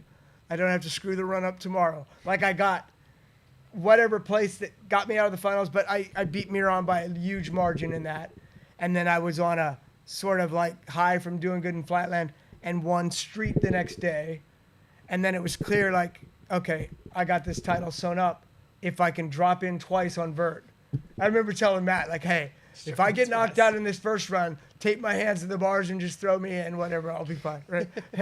Because got to realize, like, I didn't really ever set out for some goal, 10 years in a row of a world title. It wasn't even something that it got talked about. And then all of a sudden, like 8 years in, there's a caption in Plus about 8th year in a row. Can he make it to a decade of domination? And all of a sudden, my sponsors care. Like, hey, can you do this? Yeah. So, and then all of a sudden, I'm starting to care all of a sudden. And you're like, so it happens. I win that thing. I leave there just on a high from that happening and just the overall vibe of the comp. And I get home to get serious wrist surgery. I'm a big football fan. My Chiefs are going to be playing in Super Bowl 58 coming up here. They were like the best regular season team in the league there, undefeated at home. I go buy the biggest TV I can fit into this thing at home to like watch them on their march to the Super Bowl. And the day before surgery, we get upset by a team that's like a 10-point underdog when our kicker misses 3 easy field goals and has frozen snot mustache on his nose.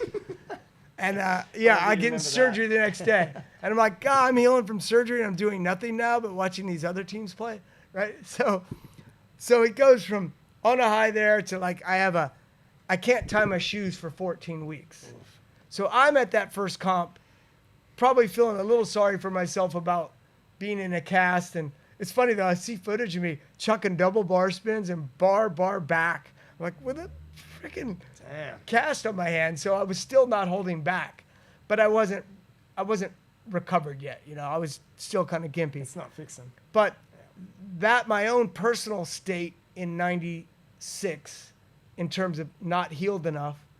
And then not long after that comp, I tear the ulnar collateral ligament on my left thumb. I mean, my left thumb, right wrist, left thumb, which is why it looks kind of like a buffalo wing if I pull it back. If there's no tendon in there anymore. But you can be fine with that, but it hurts for a while after it happens. So I'm at the second X Games with both hands, just can't even hold on, and I end up just having a hand slip off on like 360s over box jumps and shit and get knocked out on a double bar spin on vert because I'm not squeezing the grips good enough, you know? So probably shouldn't have been riding as soon as I was. But my point with this was that the vibe changed overnight. You know, to be down at South Padre Island with sorority people in the crowd rooting for us, and our guys, props guys, people shooting for Ride Magazine, shit like that, aren't allowed out on the course like they used to be. You know, it was just, I mean, it was cool to be at scrap and have somebody's dog chasing you through your run, you know? That was just part of the appeal. Yeah. And that kind of just changed overnight. It was a wacky era, wasn't it? It went from the heydays of Haro and massive money, late 80s, and it went right on. BMX is dead.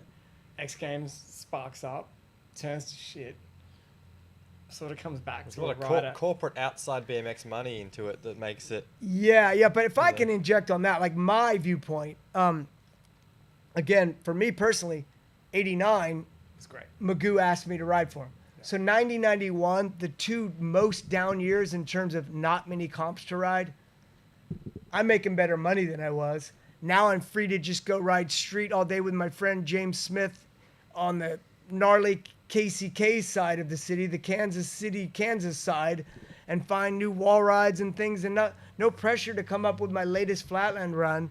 And you're still getting magazine coverage, and shit's cool. And by 91, I think there's only really 2 comps I ride that year. But one of them's like Wilkerson's triple comp weekend. Now I get to bring up the Anderson thing too again, because this came up on the podcast I did with him. I mean, the quantity of comps went way down, but the quality was as high as ever. Yes. Ron holds this thing where he's got his Sanford and Son looking backyard of a vert ramp because there's so much junk all around comp, but that's day 2. Day 1 was the the death jump, which was Mission Trails, and then the last one was La Jolla Street Comp. Yeah. So it was a triple comp weekend. But Anderson was born the day of that Love it. King of Dirt comp at Mission Trails, and that's and at a hospital nearby. I can't say I know the name of it, but knowing the area, he said, yeah, it would have been close. Mira broke his collarbone on that gap. Really? How weird would that be if Dave was in there like, oh man, broken collarbone, emergency room, while Anderson's going, Maybe they passed in the corridor. Anderson's Passed going, some vibe on. Anderson's going, that first cry that they initiate when you're a baby. Mira and Anderson on Anderson's birthday They're might have linked. been crying in the same Yes. hospital. They're linked. That's why Anderson's so good. That would be cool to think that could happen. got Yeah, mirror there's a magic little for bit the of hospital. osmosis going on there or That's something. past- no, there's something going on there. Yeah, it's really cool. But that weekend was super dope. Yeah. And the other one I rode was a Norfolk, Virginia comp that also had skate. Yeah, it also had skate. Tony Hawk and some guys were there, and I had already known Tony from something. That's the one where I had to borrow Thorne's bike for the finals. My bike got stolen we went out riding the projects, and maybe I laid it against something. I don't know, but I ended up having to ride Thorne's bike in the finals at that comp, and Matt qualified first, and I qualified second, and they wanted to have a two-person final against Matt Hoffman when he's untouchable on vert, and I'm on a borrowed bike, and I'm like, and it's midnight, and we're like, I'm not sending it here, guys. So I just tell Matt, you're gonna win this comp because I'm gonna let you do some sort of run, but we're gonna do like doubles and karate on the flat bottom and shit. There's Karate. footage of me jumping on my bike and kicking him. We just made a mockery of it that they wanted to hold a two-rider final at midnight. But at that comp, Lance Mountain was there, and Thorne and I knew Tony, and we were up there hanging out in the crowd with those guys, and we thought Lance Mountain was the guy from In Search of Animal Chin that comes out with the gigantic knee pads. Yes. We thought that was Lance Mountain, and it's some other guy. His name escapes me now, but it was some other guy that did all that stuff. But we always thought it was Lance Mountain, and because of that, I'm up there. Oh, hey, Lance Mountain, right? Oh, hey, I'm Dennis McCoy. I'm one of the pro bike guys here, man. You're his favorite skater. Oh, really? Yeah, this and that. He's, man, that shit. Were you in that video with those big knee pads? And he's like, oh no, that's not me. That's so and so. I was like, oh, well. Tell him he's our favorite skater. Lance was awesome, though. I mean, I didn't follow skateboarding like super closely, but you saw all the finger flip stuff Tony was doing, and you knew about the stuff Rodney Mullen was doing. I had friends that skated, and it was skater friends that got my friend that got me into Minor Threat and Faction and all that. So our scenes in Kansas City were close like that. Yeah. But point being, that comp was awesome too. That was 1991. So it scaled back to just a couple of events we were at, but it was hard to complain about that. And that was the one where Matt was letting me stay at his hotel out there at that Norfolk, Virginia comp. I'd rented a car for Mongoose, but he had a hotel, and I was staying with him that last night. And I always befriended Ice Money and told him, like, any home of mine is a home of yours, Ice. And he's like, Matt's like he's staying with us too. But the three of us went street riding in Norfolk, doing like these flagpole swings and stuff, like fun things. And I was on Thorne's bike, and we used to like to lake jump at that time. And back when the magazine decided to call 180s off things, Peter Gustin did like a swirling zagnut how to. We're like, why are you freestyling? Like to get cute with names sometimes. It's a swirling zagnut, I guess now. And I'm like, hey Matt, how much you give me if I do a swirling zagnut into that? And I'm pointing over at the water. There's like a Love Boat sized boat parked in it. And he's like, $20. And I'm like thinking like, what a rush this would be. But it's literally like we're riding. It's probably below freezing. It's a cold night in Norfolk. It's chilly as hell out. And I just get a wild hair on my ass. I'm going to do it. I just crank full speed, and there's like a little it's kind of a railroad tie type thing. I got to hop over and gap. And I just gap over this thing, drop about 10 feet down to just ice cold. I mean, I'm going into hypothermia. I'm just like, I think I'm just going to drown. And I'm like, Matt's laughing his ass off, and I'm able to dog paddle myself back to shore and have him drag my bike out. And then, longest shower of my life. I was so cold. I just had to, I really had to warm up to not thaw out. But I get back home to Kansas City, and I see Rick. And pretty lame, even if you were super close friends. And at the time, he owed me a fairly large sum of money because I had sold him some graphite tough wheels that Ron Haro was trying to get me to run. And I was like, they're still toughs, Ron. And then bought him a ticket to New York for the Halloween thing. And these were all debts he was going to pay off over time, you know. So I'm like, no big deal. I mean, it's still mean to do this to any friend, to jump their bike into salt water, you know. But he doesn't know I did this. He loaned me the bike because he jumped in the van with people from Kansas City to go home that were driving home. And I'm like, hey, Rick, here's $10 for you. Huh? What for? I said, it's your half. Huh? Well, I kind of did a 180 on your bike into the Atlantic Ocean, and Matt gave me $20 for it. Oh, sick. Thorne's psyched on it. Didn't give a shit that like $10. All of his bearings are probably rusted out. He just got $10 from that. And I think he said, oh, hey, I still owe you $280 or some shit. Here's 10 of it, you know, and gave it back to me. And I was telling them earlier how Thorne busts tables at Olive Garden. So instead of actually paying me back in cash over time, I was when I still ate a lot of red meat. It was steaks too. He comes in and is like, hey, dude, I got these steaks. How much you take off my tab for that? And he's like, you're always digging those mints. He brought me home a 50-pound box of Andy's like mints from Olive Garden that they give out with your meal at the end. So like, how much off the tab for that? And then silverware that I still have at my home now. It's not my favorite silverware. We got other stuff too. But you're always like, okay, those heavy-ass Olive Garden forks. Thorne brought us like silverware that he swiped from the restaurant to take X amount off. So he basically worked off his debt over years. And I was always like, you know, Thorne, you could have just paid me the cash you spent to get that tattoo. He's like, yeah, but this one's sick. So, anyways. So we've had a shitload of good times together. I bet. Oh, yeah. So how did that, I mean... Yeah, in fact, today we saw shirts that both of us signed at Mafia BMX. Yeah, right. Like, I'm going to get a photo. I don't know why I didn't snap a photo of the shirt because Thorne would get a kick out of it, but the both of us signed it in 97. Apparently we were in this shop way back then. Yeah. A good friend of mine in Adelaide just punched a whole lot of videos back on Instagram the other day, Bubble Televisions. He was filming at the Adelaide demos. There was a couple of ramps he rode, and then it was a big day out. And he gave that footage to Thorne recently, you mean? Because somebody sent Thorne footage and he forwarded it to me. Yeah, probably did. Yeah, I see me doing some I'd see me doing a tail whip 360 Abubakar in it. Yeah. But it's a pretty sloppy one with a couple of big hops.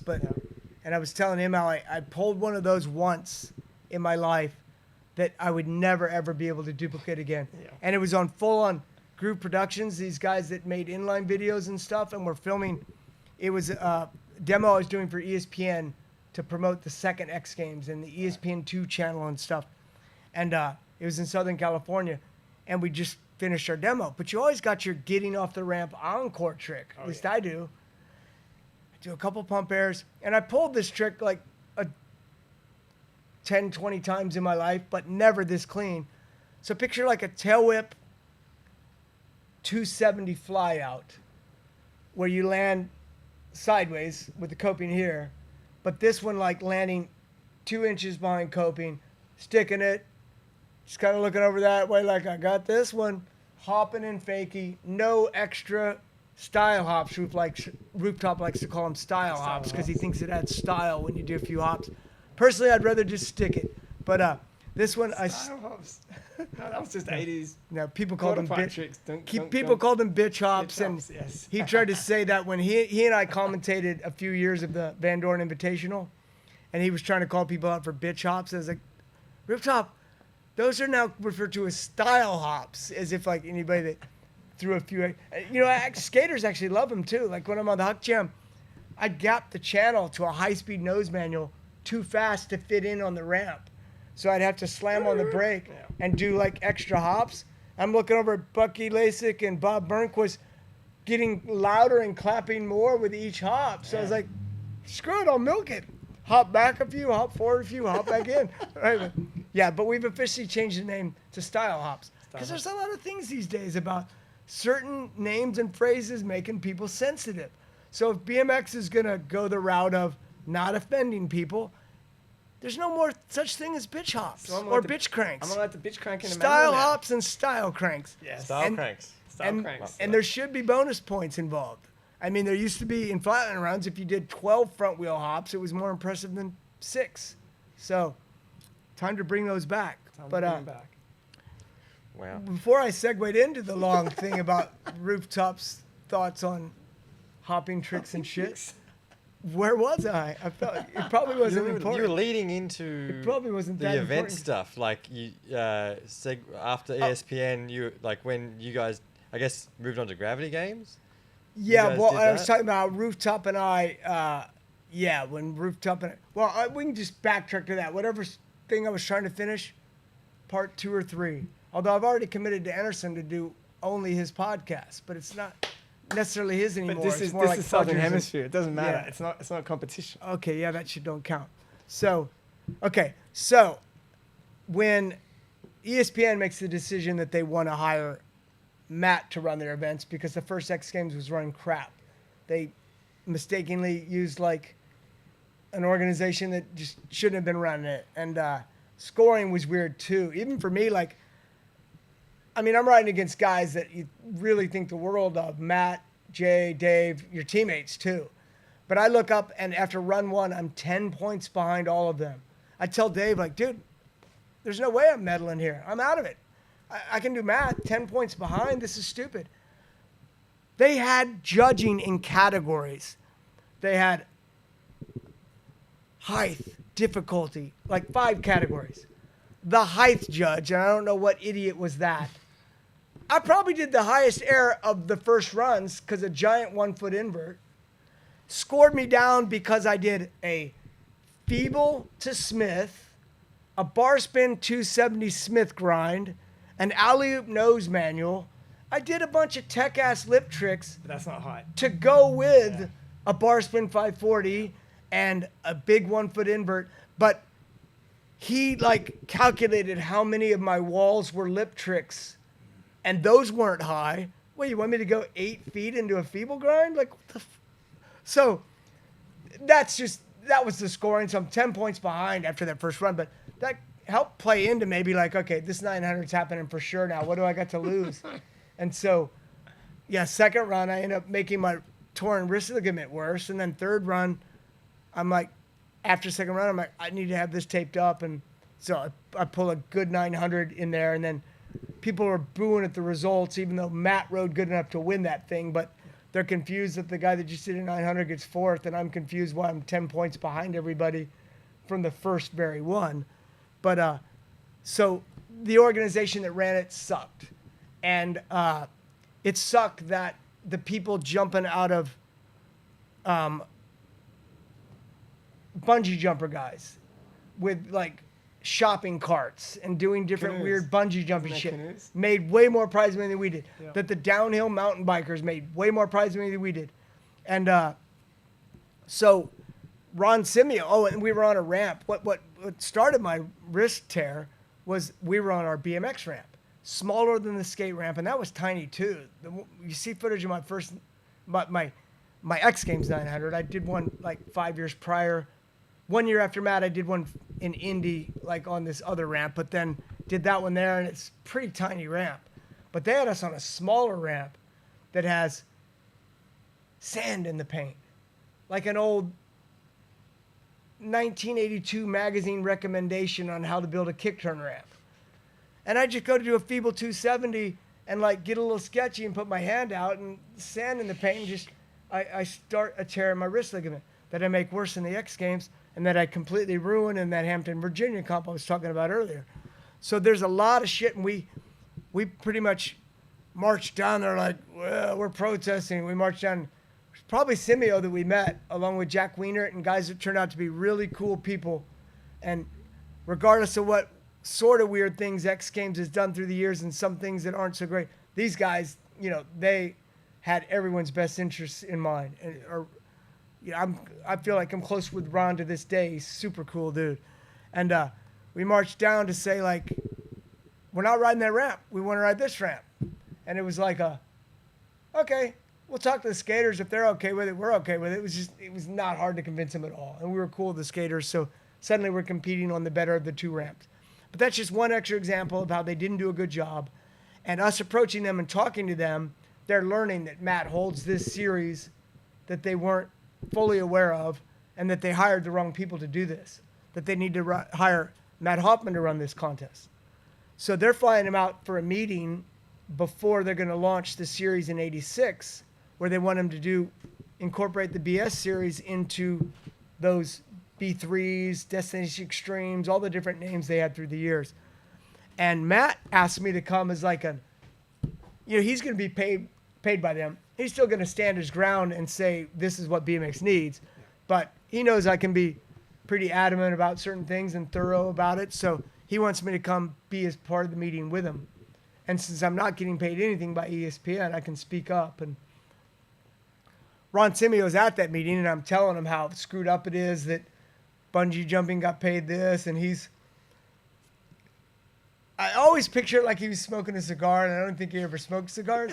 But he had this East Coast thing about him. He's like, Dennis, Christ, if we'd have known they'd never held a contest ever, we'd have gave them a $50 to the winner. You know, like, we're going to pay you right next time.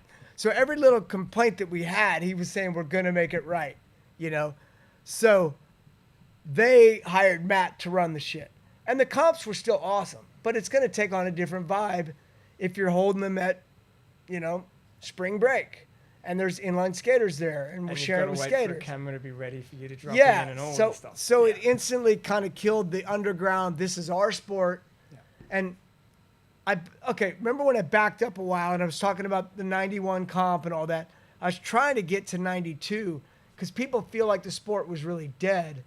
And when Wizard Publications went away, like, we found out about that at the first BS comp. You know, Matt and I had talked about it so much, like, at the Texas State Fair before it happened, because Texas State Fair is like September, October, and this comp's in January in that park that we'd ridden a bunch. Right. Jeff Phillips Skate Park. And we really don't know how many people are going to show up. It's like, well, give it a go. We'll try it. It was fucking packed. It was huge. And everybody hadn't been to a comp in a while, so they had a lot of new shit. You know, everybody had been working on tech lip tricks on mini ramps, and it was just this fucking exceptional vibe. And we get news there that Wizard Publications is gone now. And it was something about somebody from GT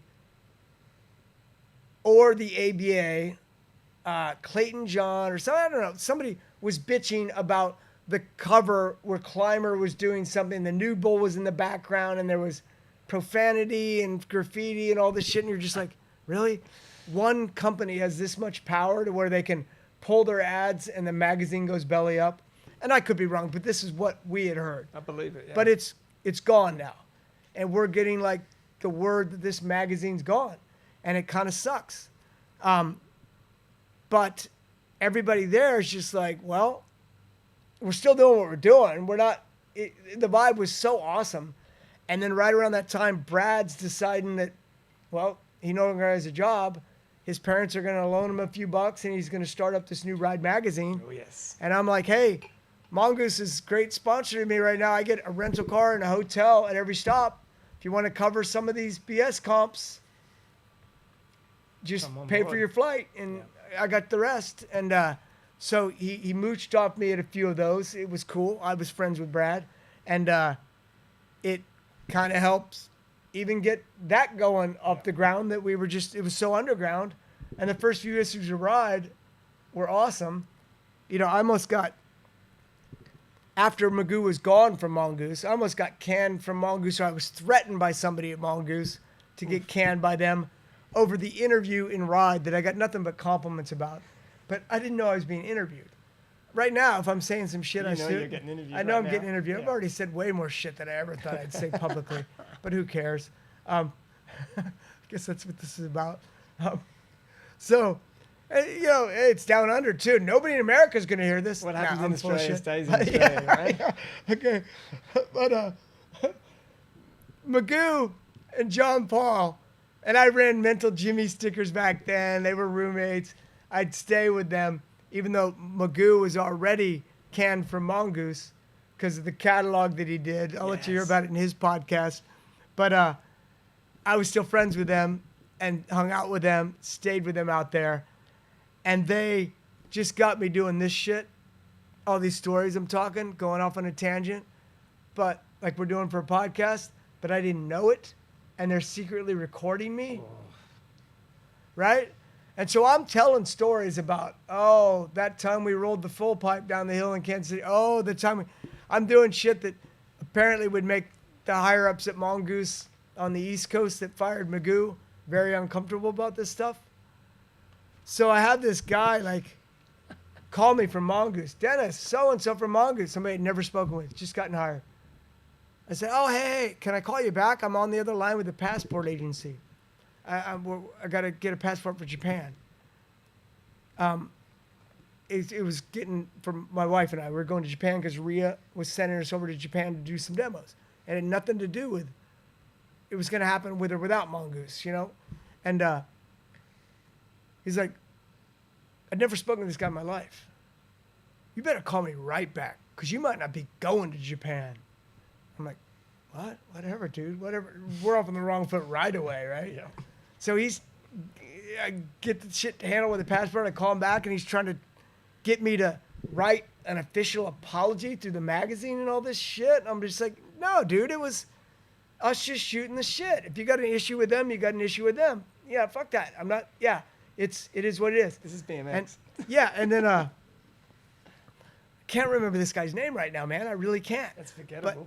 But Bob Marjavickas, the main guy that hired Magoo at Mongoose, super cool dude. I have a great relationship with him. And I'm out there, and he's driving me to the Mongoose Christmas dinner. They were, sending us all out there to get the team together and have a Christmas dinner. And I'm going to meet this guy for the first time. And I said, hey, Bob, so what's the deal with so-and-so? Like, huh? And I said, does he have the power to, like, hire and fire me? He's like, well, what do you mean? And so I basically recapped this shit to him. And he thinks the world of Magoo because he hired him. And he knows that it's Magoo recording me. So I'm like, he's threatened my job a while back. And it wasn't cool with me. It was really awkward. I'm going to meet him here. And so, okay. And he doesn't really say much. We just follow him into the restaurant. And then whoever the guy's name is, Dennis, sorry we got off on the wrong foot. Really pleasure to meet you. And he's shaking my hand at the thing. I'm just don't want to judge people by their look, but you look and he's far from a BMXer or somebody that even belongs working there. And, whatever role he had, maybe it was justified. I don't know. But he gets up during Christmas to give a big speech to people. It's his farewell speech. No, my time here, he came over from Frito-Lay or something. I know my time here hasn't been long, but it's been a pleasure working with all you guys. And I'm thinking, like,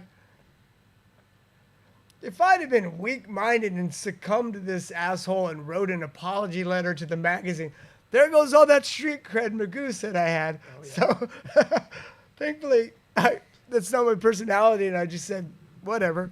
I never did it. Yeah. This is funny, because you got this stuff that we might, and I guess we're probably covering a lot of it in a lot of ways. But, yeah, we are. I reckon we got through most of it. I know Tom's got some stuff, but plugging Greystoke again. This reminds me of my Greystoke interview with Suni, where he asked me, like, how you been lately? And I started talking about how I tweaked my wrist and I couldn't feel my fingers anymore or whatever. And then it just turned into this conversation where maybe every once in a while he'd ask about something else, but it's kind of cool to do an interview if you don't have to ask a question or two. Exactly. Just let it roll. Yeah. So What do you got, Tom? I know you got some stuff. Yeah, I mean, I just don't know how stuck to timeline. I mean, this we're can be. gonna Oh wait, you were talking about contests, so I do need to finish a little bit on that. I'll make it quicker. So Your Matt flies contest me or out. those contests? When Those Matt flies contests. me out, I give them my 2 thoughts on a lot of shit. They listen to me. Then they start having me help design some courses and stuff. I helped design the '97 X Games course. Did some of the ramps at the Orlando thing. Is that San Fran? But- 97? 98. No, that was San Fran was '99 and 2000. Okay, yeah. 97, 98 was 97, 98 San Diego ones. Those ones I helped with. Gotcha. And then I showed up to see the 98 ones painted like, what's the candy that was one of the sponsors? It's like a Skittles or multi, something. yeah. And it was like, oh God, the design looked cool when I sent it to you, but now it looks can't like see- a box of Skittles. You can't know? see our transitions Yeah, anyway. But so I'd started having a rapport with the people at ESPN, and then Orlando, we got the schedule, and it had us going practicing at like 8 a.m. and like a pro prelim at 10 p.m.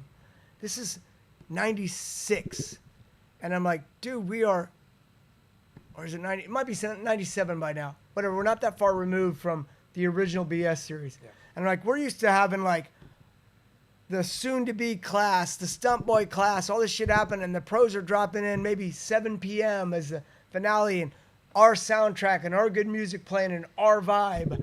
And all of a sudden, we're in this echoey, Disney, Florida, indoor space, competing at 10 a.m.? Like, screw this. Like, no. So I try to get everybody riled up, and I start this thing I call the Writers Coalition. I kind of make it a little funny, like, this is better than Kiss Army. Well, you say you get people to sign up for it, and so I get various like writers in the sport to like sign up to this. So I got a stack of something to go up to Ron Simeo and them and say, hey, I was like, hey man, all these guys, we want to do this. We've got certain demands. And he's like, well, what are they? And I was like, certainly no comps before 1 p.m. Okay, that's easy enough.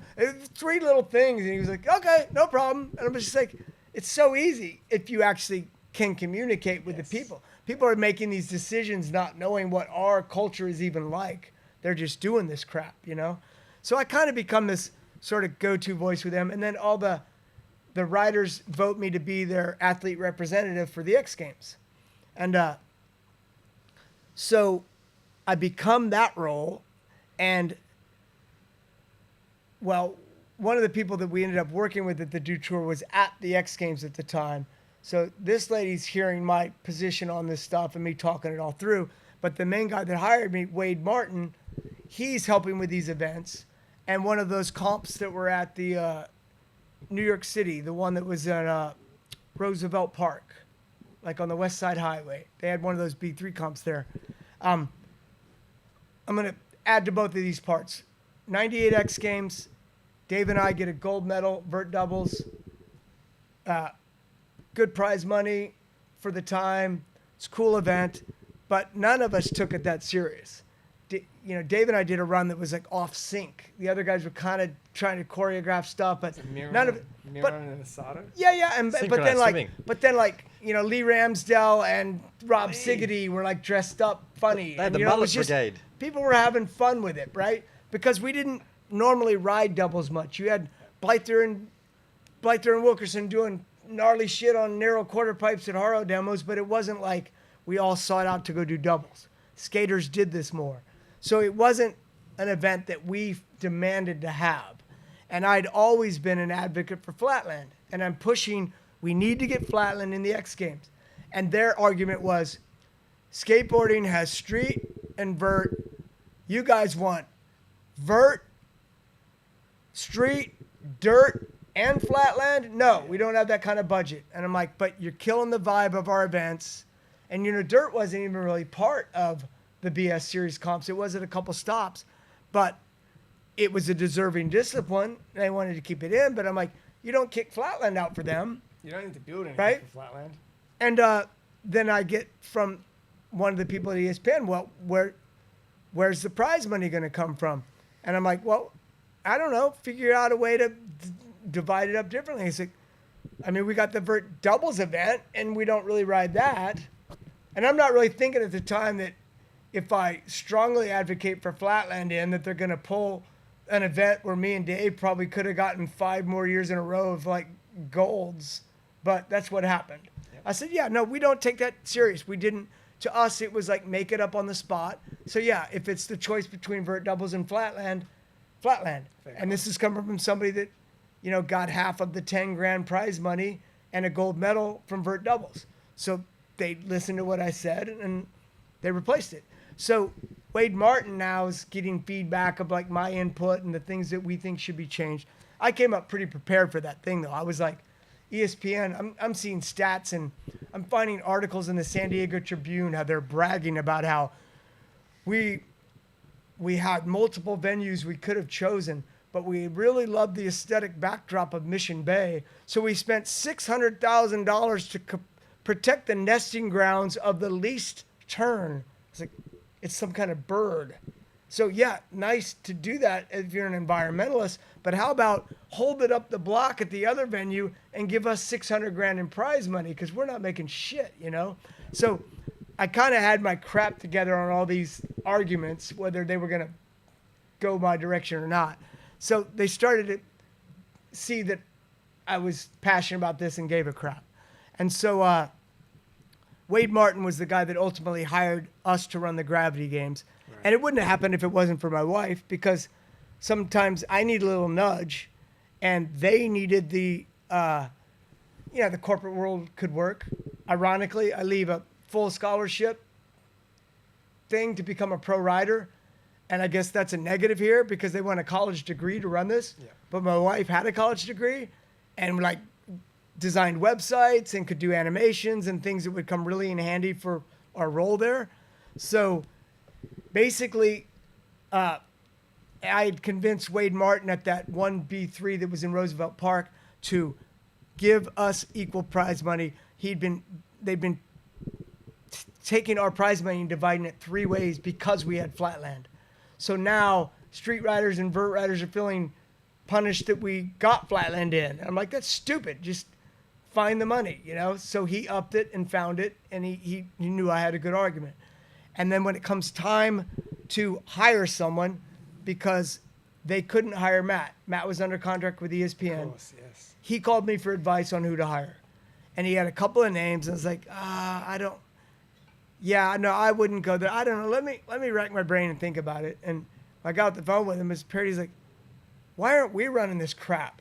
We already know how to run comps. I was like, yeah, but I mean, I want to focus on competing. It's like I like riding. It'd be a lot of work. And drag Joe Johnson's ass out of the woodwork. We can have him run around and do that. Get your friends from there. We can get Woody and Merv and all these people that I knew as part of our staff. And I'm like, yeah, really. And I feel like I'm going to call Matt about this and get his back. Goes, oh, dude, that would be awesome. Dude, that would be awesome. And, call him back and throw him a pitch. So I call him back and I say that. And he brings up the stuff about the degree. And I mentioned, well, this would be a family effort, me and my wife, you know. McCoy Productions off the top of my head, you know. Well, she's got a degree in this and that. And then he goes back and he thinks about it. And he's like, okay, come out to Connecticut. We went our first meeting, and then it went well, and they signed us on to run the Gravity Games. Yeah. And that we ran that event for 6 years. That was pretty and damn legit. I designed all those courses. Yeah. Some of them were, those ones were all skate and bike. So I got to work with Dave Duncan, like a really old school, legendary Daggers skateboarder. Yes. And it was fun because we butted heads on shit. And I wanted shit big all the time, and he wanted smaller. So I quickly learned like spine. Like he wants this little thing, and I'm like, dude, I want an 8-foot spine. 8-foot spine. I already had one. I had one in this backyard where I built it, and he's seeing that. So he compromises down to a 6-foot spine, which is what all the riders wanted anyway. Yes. You know, they were mostly scared of the 6-foot spine. 8-foot. They wanted a 6.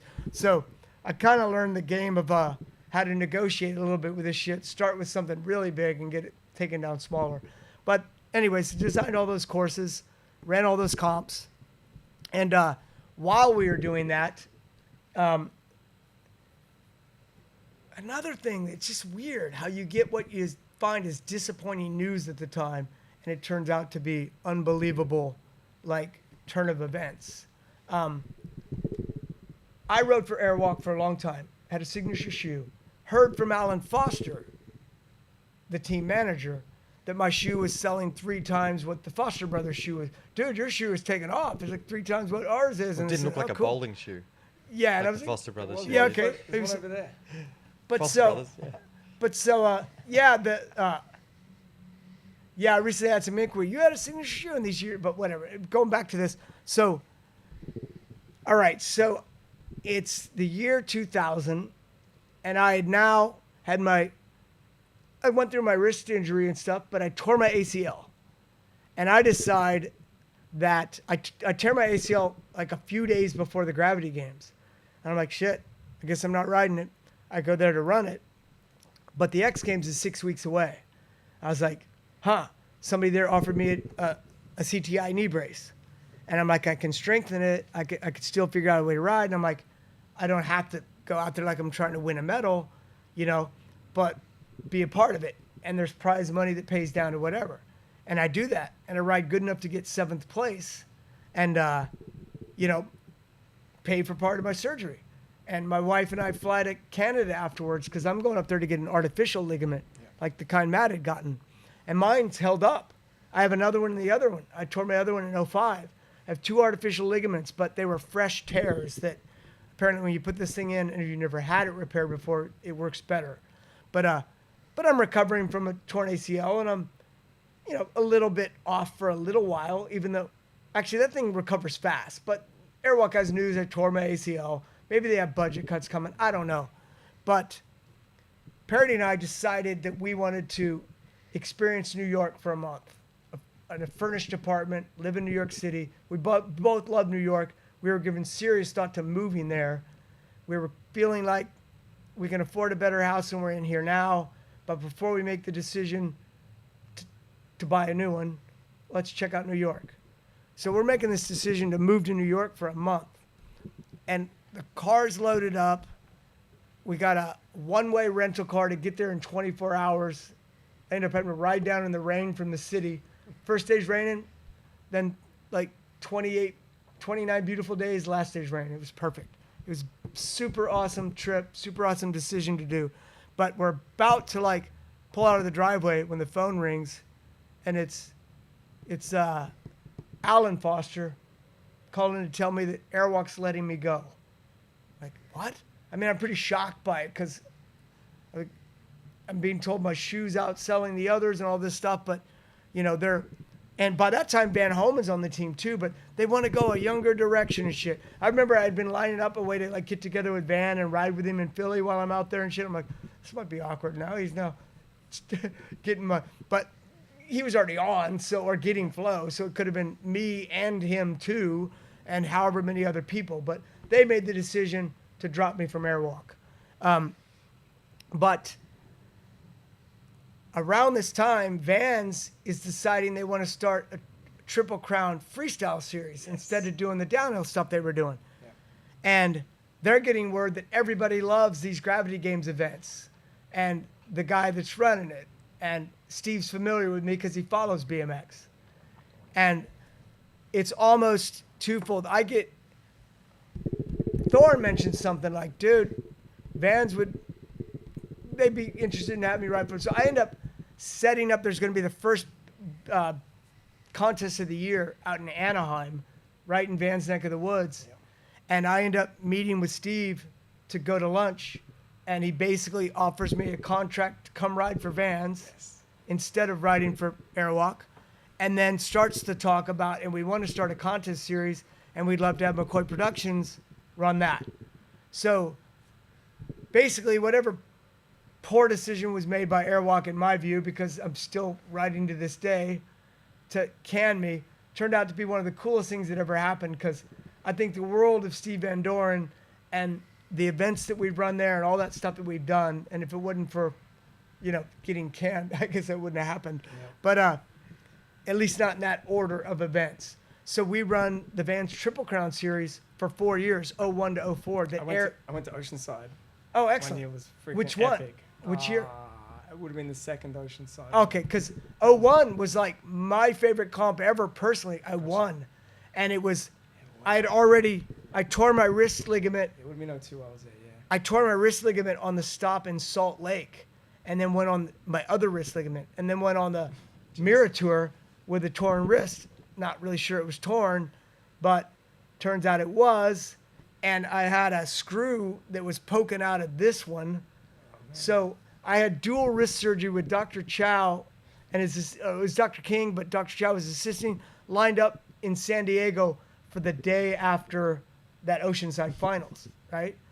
And I'm riding good, and that one was where I put people wanted a taller wall ride, so I gave them a 6-foot launch to a 3-foot deck to an 8-foot wall, to an 8-foot wall so you could ride it. But I'm going I'm gonna step my Abubuka game up here. Like this one's even bigger than the other ones. Like I'm looking at it thinking it's not so tight, it's spaced out pretty good.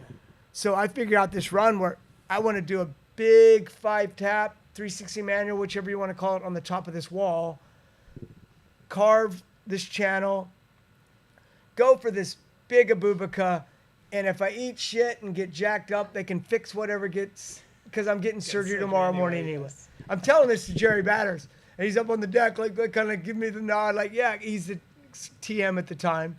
And, we were working, years later with him on the Van Dorn Invitationals and all the other stuff. But so Jerry Batters is up on the deck. He's doing the little, pumping up the team riders kind of thing. And I drop in and the 5-tap works. I carve the invert over the channel. Bubica. Pull it. Well, I roll back. I think I tap my foot on the ramp behind it, but it's pulled, right? And it's whoa. I didn't really think of much of a run after this. And I'm the type that thinks you run out. I'm just seeing shit and doing shit. Oh, hip, 450 it. Oh, spine, flip it. Oh, quarter pipe, flare it. And then subrail. Oh, 180 over it. And I just nail everything. And it was the biggest one we had. There were 80 riders. I won the comp. Colin McKay got second.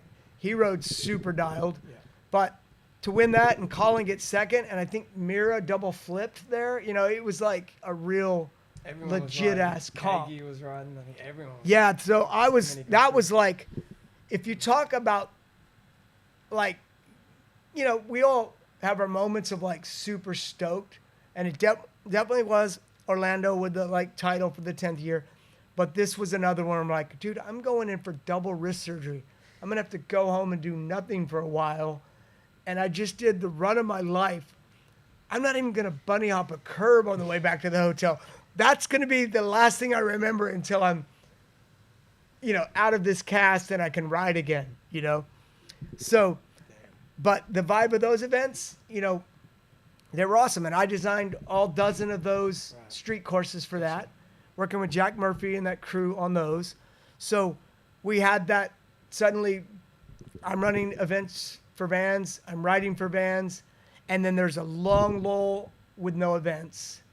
And it was another thing that's kind of perfect timing because I got canned from running the Dew Tour for, Dennis, you're a little too vocal when you're standing up for what the riders want. And I'm I guess I'm going to be able to sleep at night for the rest of my life if that's what I did wrong. Yeah.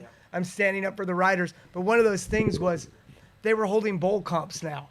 And not only were they having skate, they were having legend skate, they were having another skate. And I'm you realize we ride this.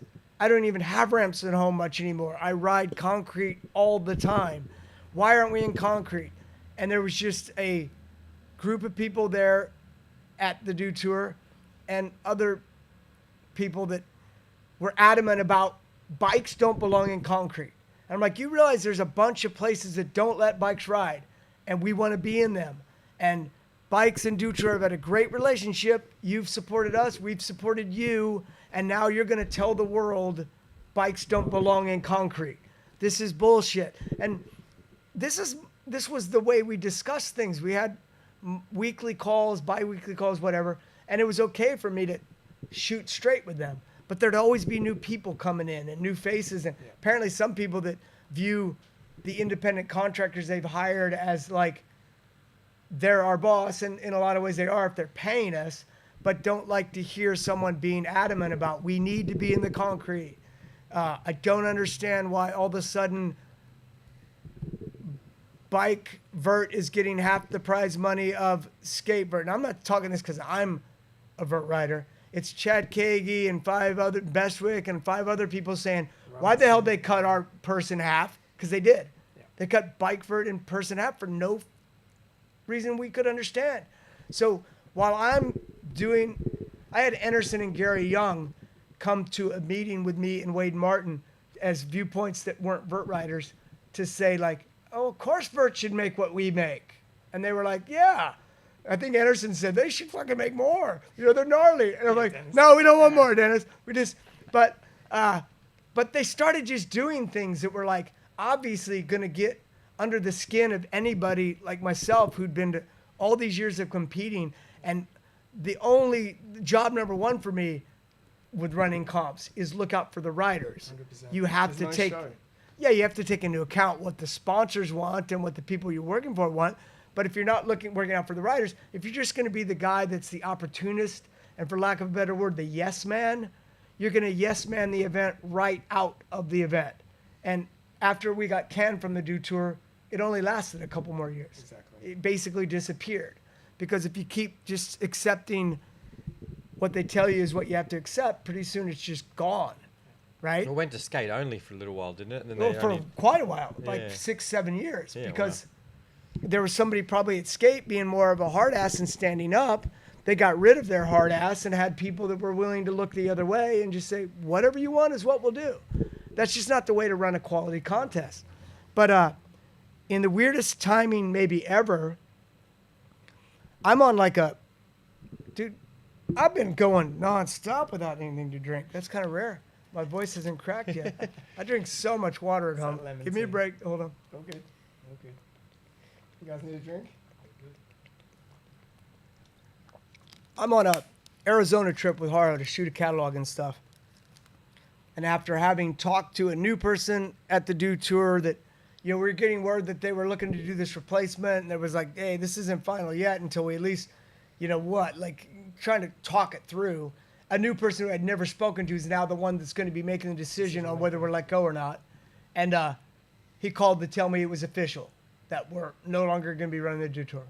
And obviously it didn't sit well with me. We'd put so much time and effort into this. I mean, over the 8 years that McCoy Productions ran it, they're the ones providing the prize money. I'm not mistaken to think this came out of my wallet, but we did enough things right to pay like tens of millions of dollars of prize money over that time, you know, and designed courses that I hear great things about. Watts was doing a podcast and he was like, oh, DMC designed those courses? Like Anderson was telling him that, yeah, I designed all 50 of those Do Tour park courses. And when I finally got the freedom to like do things I wanted, like the last ones in Vegas and shit, you got to do big ass step downs and curved wall rides. And I'd see guys like Anderson do something like, wow, he whipped into that gap to that. What if I made it 4 feet further next time? I wonder if he can still do that. And like, it almost ups the level of riding when you kind of design the courses to challenge people, you know? 100%. So it doesn't sit well with us at all that we're being fired, especially, you know, if you know the reasons were that you were standing up for the right things, you're just like, whatever. But this just so happens where I'm on that trip and I already had a trip scheduled to go visit Haro and visit Vans from Arizona and hang out in California for a few days and then fly home. And I'm going to Vans and me and Batters take off to go get In-N-Out Burger. And I figured, well, this first person besides Parody and I, they're going to hear this news. And I tell Batters in the In-N-Out Burger drive-thru, like, Batters, man, I got fired from the Do Tour. He's like, no, and he's like bugging out about it. And he's tripping out. He had a history with him too, to where he knows I had to stick up for him a couple times when he was Bad Boy Batters in Salt Lake. Yes. They're coming to me going, hey, your team managers, whatever Batters did there to get thrown out of the event, and they're trying to blame me for it. So he can relate that. So, anyways, we're getting In-N-Out Burger, and he's like, man, Dennis, that really sucks. I said, Batters, man, why'd the Triple Crown ever go away? We got budgets and stuff, man. Comps are hard to run. But man, Vans paid big bucks to run the U.S. Open of Surfing again this year. And I mean, they're going to do like a skate comp, but it's a real small bowl. And it's like, it wouldn't really work for BMX. I mean, it's kind of a tight thing. So, and I tried to ask them if they would, but the skaters are against it and shit. And I'm like, they're going to have a concrete bowl event for skaters? And I said, Steve is like so supportive of BMX. You would think he would have BMX. Said, yeah, but I'm telling you, it's going to be like small bowls and shit. It's like, Betters, BMXers rip it up on a curb. Do you want me to unload my bike right now and go over that? It's like, yeah, you're right. I get it. And you go, let's sit down with Steve. The two of us sit down with Steve. So we go from In-N-Out Burger, finish our meal. He sets up a quick little sit down with Van Doren. And I tell him, and I said, in full disclosure, I got fired by the Dew Tour yesterday. I said, this has nothing to do with this conversation, but just didn't want you to find out later. No, I'm not trying to play mind games with Steve. Steve's got a big heart, so but that's not what it is. I tell Steve the same thing.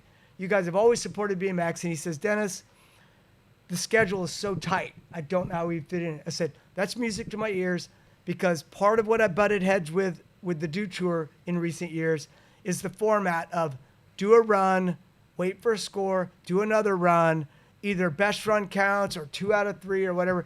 It's a slow comp. It drags it down. I want to do a jam format.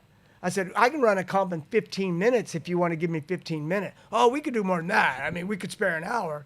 I said, Steve, an hour? I'll do 4 15-minute heats. It'll be sick. And he goes, well, but we don't have much prize money either. And I said, BMX appreciates prize money, but whatever you have to work with, the guys that want to show can show. Those that don't, won't. And, of course, Vans always finds more, so they made it worth everybody's while, you know? And so we hold that first Van Doren Invitational in a jam format like I wanted to. Was that the Marseille kind of looking course? Yes, exactly. Yeah. It was done in a jam format. We're inviting, we had like an invite list. We had a few sort of people kind of be like, not locals, but like people that like, you might be the ones that we want to get into. So ride the course if we need an alternate.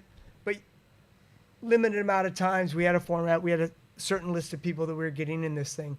But we spread it out. I'm not saying Brian Foster will do some lines that the other guys won't. He needs to be in this, and so and so. And Batters has got people that he suggests. I'm like, oh, yeah, definitely. And I'm suggesting people, and we come up with this ripping list of dudes that have the right attitude about contests. It's just not all jockey, I got to win at all costs. It's we're going to hang out on a beach. We're going to rip it up. We're going to have a good vibe. Yeah.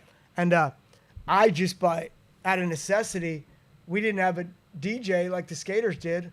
So I'm plugging my phone in Spotify, and I'm like, I guess it's going to be Minor Threat and Slayer and shit like that. Finally. And then I start getting the suggestions from guys what they like.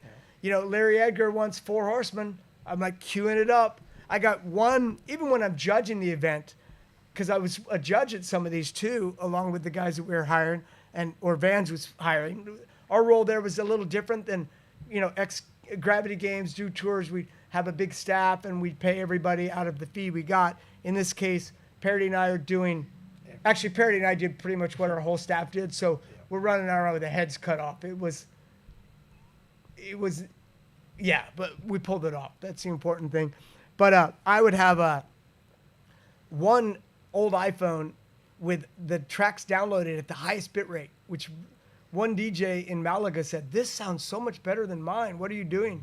I said, oh, it's the highest bit rate saved off of Spotify, plugged into the sound system, and my other one on Wi-Fi or whatever local signal controlling it. Gotcha. So it's like, oh, Dylan Lewis is up next. Here comes the little friend. Boom! Hit the track. It's like, so it was so much fun. It was a lot of fun to take on more than you want. Like, we wore more hats than you normally would, because you'd have Joe Johnson doing this or somebody else doing that. We were doing all of it at these. So it got pretty hectic at times. Stress level was pretty high. And then they're asking me to help with the press releases at the end of it. And I'm kind of like, we're helping write it. And I'm like, no, that's cool, but that sounds like you're at a race and this is more of a vibe like this. And so we'd help redo all these things and all this stuff. And you just fly home and just feel like this super sense of accomplishment. And everybody just loved the comps, you know? So we pulled that off. But the other cool thing was BMX Plus was still in print. And they come out and they do like a 20-page story on the thing about how it ripped. And at the time, the skate industry, you know how skate can be very street heavy and this and that. They weren't necessarily all in yet on the park series and jumping in and supporting like BMX did. So BMX Plus coming and covering it that way they did, gave a good thing. And so Steve's like, yeah, it's coming back next year for sure. Yeah. And after that first one, they also had us run some events for them in Virginia Beach. I'd go out there to do vert demos. And we had a little basic box jump, little quarter pipe, small crowd, but fun event, you know? And we're out there for that. And I was like, batters, we're overdue. Triple Crown, it could come back. Triple Crown of bull riding, you know? I said, you guys just sent me and Coco to Australia, Bondi Beach. I'm like, and he's like, oh, no, that place is real expensive. But I said, well, they got a lot of parks over there. You know what I'm saying? Like, we could do this series over there. And he's like, yeah, I mean, that'd be some big budgets, but we're doing a BMX video too, so I don't know if there's budgets for that. And I say, well, keep it in mind, keep it on the back burner. I'm sure this is his goal too with his role there, is to keep pushing for that. And in this interim, they're getting their park series up and running, and it's becoming a thing, you know. And you're still dropping the hints on if we could do a bowl series, how sick would that be? And then by 2017, we're launching the Pro Cup. It's on. Because so we ran 13, 14, 15, 16. We ran 4 years of the Van Dorn Invitational. And one of my ideas for the first year is I wanted it to be real inclusive of the history of BMX. I wanted Blyther there. I wanted Dominguez there. I wanted Fiola there, you know? And I'm telling him, not to insult you guys, but the budget's already spent. And I'm talking to batters in Germany about this. And he's like, no, Dennis, the budget's spent. We don't. I said, I'm talking about $1,000 batters, 10 guys. I'm going to pitch it as it's $100 demo money from back in the day. Dominguez is saying, I don't want your money. Take it back. I'm happy to be here. They're all being cool as hell about it. But we just got $1,000 to divide up. They're not competing. We're getting them out there so I can give a speech to the crowd about the history of BMX contests and how they didn't start in these indoor arenas with these ramps like you see on TV these days. They started right down the street at a contest down in a bowl, the Keyhole Bowl. And, you know, I'm giving the whole background on these first freestyle events on the mic. And I've always got, not always, but I had a little side agenda too. So I'm like, so if any of you out there happen to be politicians or no politicians that are keeping bikes out of like Venice Beach Skate Park or any of these other concrete parks, we belong in them. This is where events started for us, you know? So I was able to kind of like give like, and you know, Daryl now is announcing with it too. And we basically let Tony Murray, Brian Blyther, Xavier Mendez, all these guys that were parts of that original King of the Skate Park series go out there and have some fun and, you know, do that while we also have a side message that BMX comps started in concrete. We belong in concrete. Anybody telling us to stay out, you know, get ready to throw us in jail because we're going to ride anyway. Yes. That kind of thing. So that was insanely gratifying to have those comps go up as good as they did. And I didn't even, my Instagram account, if anybody's patient enough to scroll back several years, before we ran that first one, I didn't mention that we were going to do that demo until I pretty much put up something of most of the guys, like Mike Dominguez, one-hander, one-footer on the cover of something, Tony Murray doing something, and just talking about how cool this era was and these bowl comps, and you know, got good response for, you know, the amount of followers at that time on Instagram and good comments about these old bowl covers. Yeah. And then I announced that I'm happy to announce that these 10 guys are going to be at the demo at this event that's going to happen. So that was my own personal way of like, you know, promoting the event before it happened. So that was 2013. 2014, we had a semi-flawed idea to let their kids ride in it because Vans has the whole Vans family thing. But when somebody brings a 2-year-old toddler on a push bike and he almost gets run over by somebody. I think Steve thought that looked a little dangerous. Why are there children in the bowl? So I was like, okay, one great idea, one not so good idea. Not so good. But so each year we tried to mix it up. Next year we brought Matthias Dandwa out and some Flatlanders to do the thing at, with a big, while ET showed on the big screen. So each one of the years of the Van Doren Invitational, and the last 2 years being stops on the Pro Cup, So yeah, the Pro Cup was absolutely amazing, and it was one of my good memories. I was talking to Mick about this recently. Is that okay? We knew that there would be a lot of people trying to sign up for this stuff, especially if you didn't have an age cutoff. If you let every 12-year-old that likes the internet to sign up for a comp he's maybe not going to show up for, you're going to have an administrative mess on your hands for 2 people, myself and my wife, handling all of this registration stuff. So we set a 16 and over thing. And Dovey. that was going to bring up Dovey. I had a good conversation with him, and he was like, I like it. And Dovey's dad was like, yeah, this is good. Dovey ripped it up before he was 16. So did guys like Scotty Kramer. There's always exceptions to the rule, but there's a lot of kids that aren't going to do that. So we had Dovey ride as an unscored run. And that first year, he rode awesome, but he wasn't going to be winning. But fast forward to the next year, and I'm telling him, like, look, I decided to change the rule that if you're going to turn, if you're going to turn 16 at some point the year of the contest series, you can ride it so that you've got points going in. So the year he was 15, he got to compete in it. The year he was 14, he didn't. And we had some example of somebody in Malaga. So we made exceptions to the rule for the sake of, like, it's cool for the crowd, things like that. Yeah. But it was a 16-year-old cutoff for a number of reasons, too. There's also, some people handle it better than others, but you don't really need to.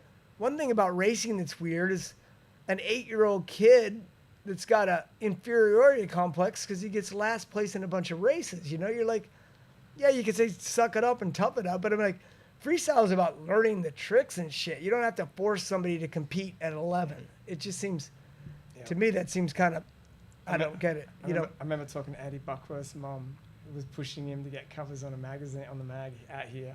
Right. And how come he can't ride these comps? I'm going, just don't worry about him getting sponsored. Just let him ride a bike. It'll all come to him. He's got the talent, but he shouldn't be worried about it getting sponsored at 15 or 14 years old. Well, you obviously know Australians because you're over here, but it sounded like he called him Eddie Buckworth. Is that just how you pronounce Andy? Okay, it's the Australian accent. And an absolute shredder.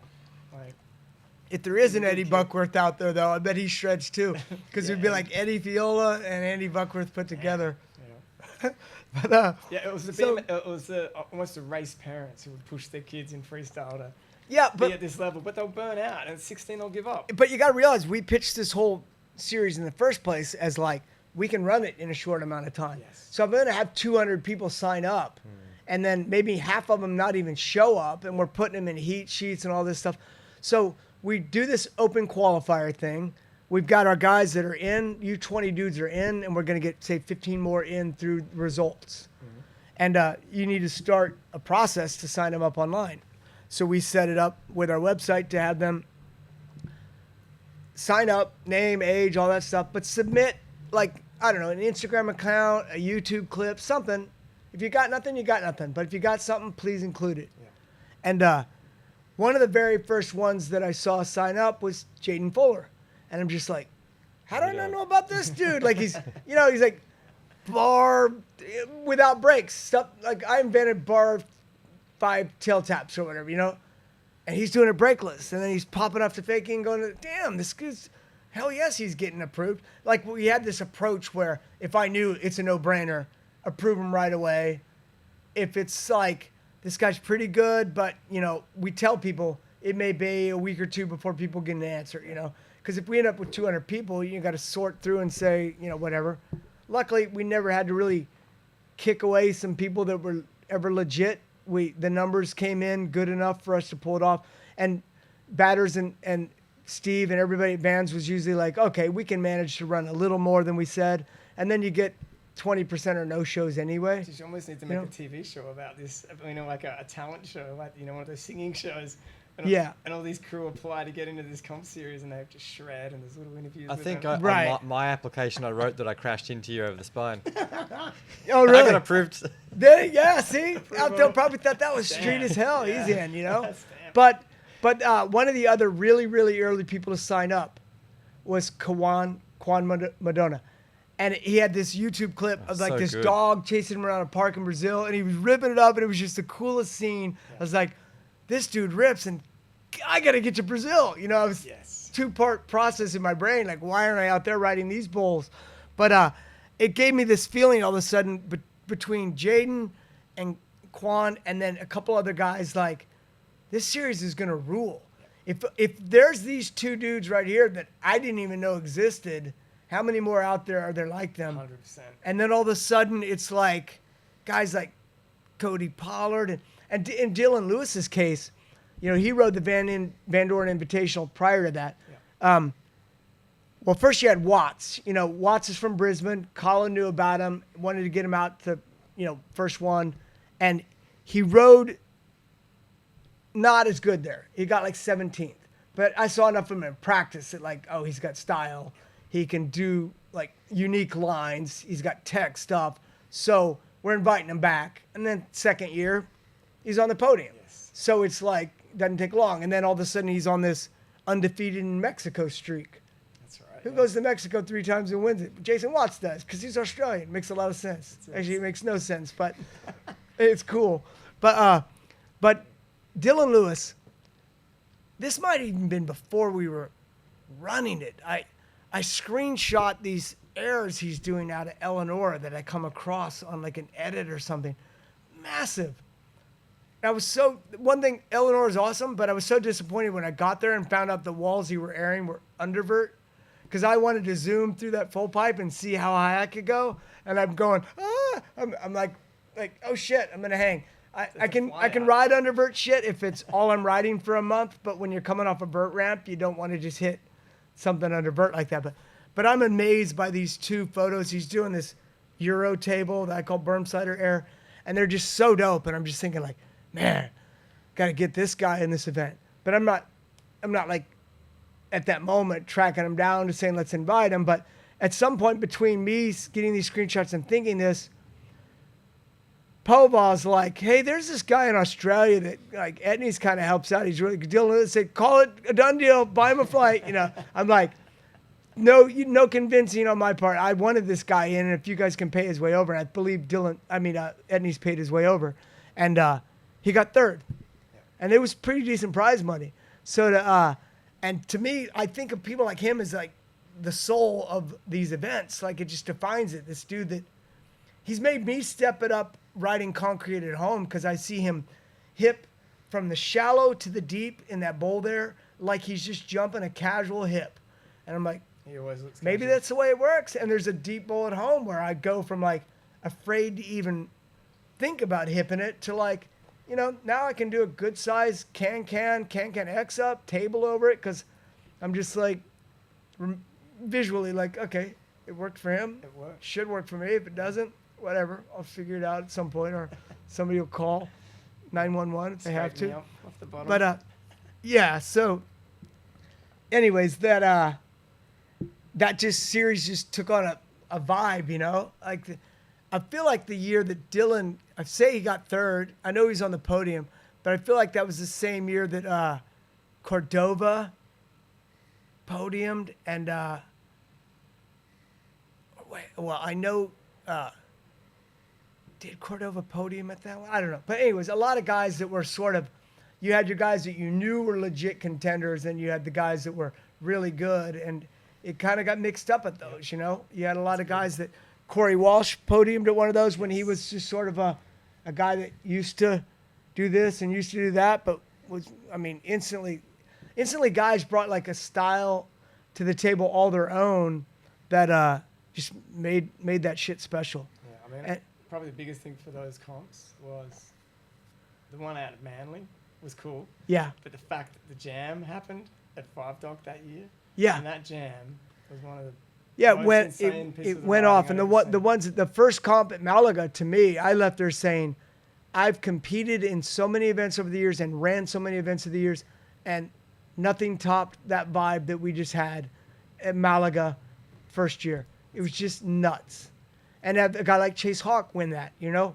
That's right. everyone knows Chase Hawk's an amazing, amazing bike rider, but you know, he's not one that's going to run off and ride your average not park riding course. cops. Yeah. He could, but it just, you know, wouldn't be high on his list of priorities. But that was, and he won it 2 years in a row. You know, he was like undefeated in Malaga and Jason undefeated in Mexico. That's true. Yeah.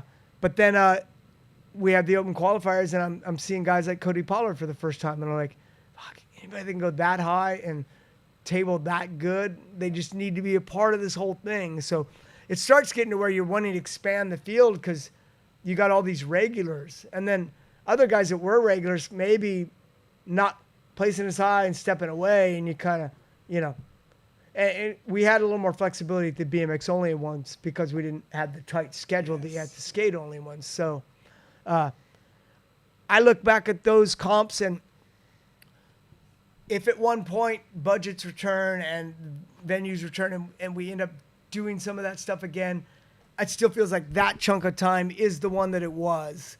We can recapture a vibe, but I look at the 4 years of the BS series as that's its own vibe. I look at the 2 vert comps that lasted for like a, 4-year span as that's its own, and the AFA days, and it's like, I'm almost feeling sorry for a bunch of the new school fuckers that are feeling sorry for me that I'm 57 and in 50 years they might be riding and I might be gone. Might.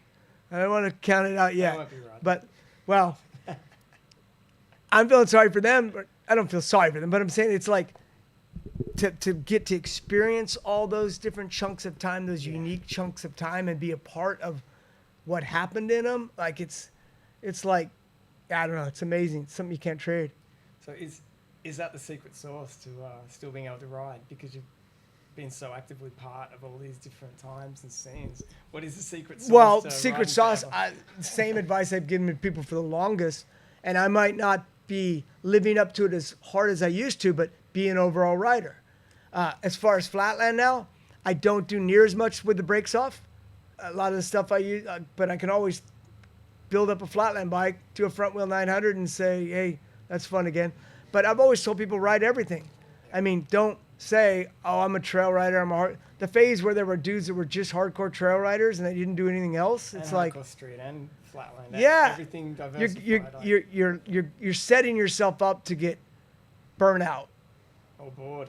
You're right. Yeah. And I've never had that option because if you look at, if people are searching clips of me on YouTube, you're going to find more stuff from 1988 flatland comps than you probably are from like X Games vert comps. It's just, that was what I was mostly known for, but I was clearly an overall rider riding ramp comps too. But I was the flatlander that rode good ramps. That's what was said to me after I pulled my first 900. I pulled that in Indy in 1990, like July 15th, 1990. I just kind of throw up every few years, like a recap of it or whatever.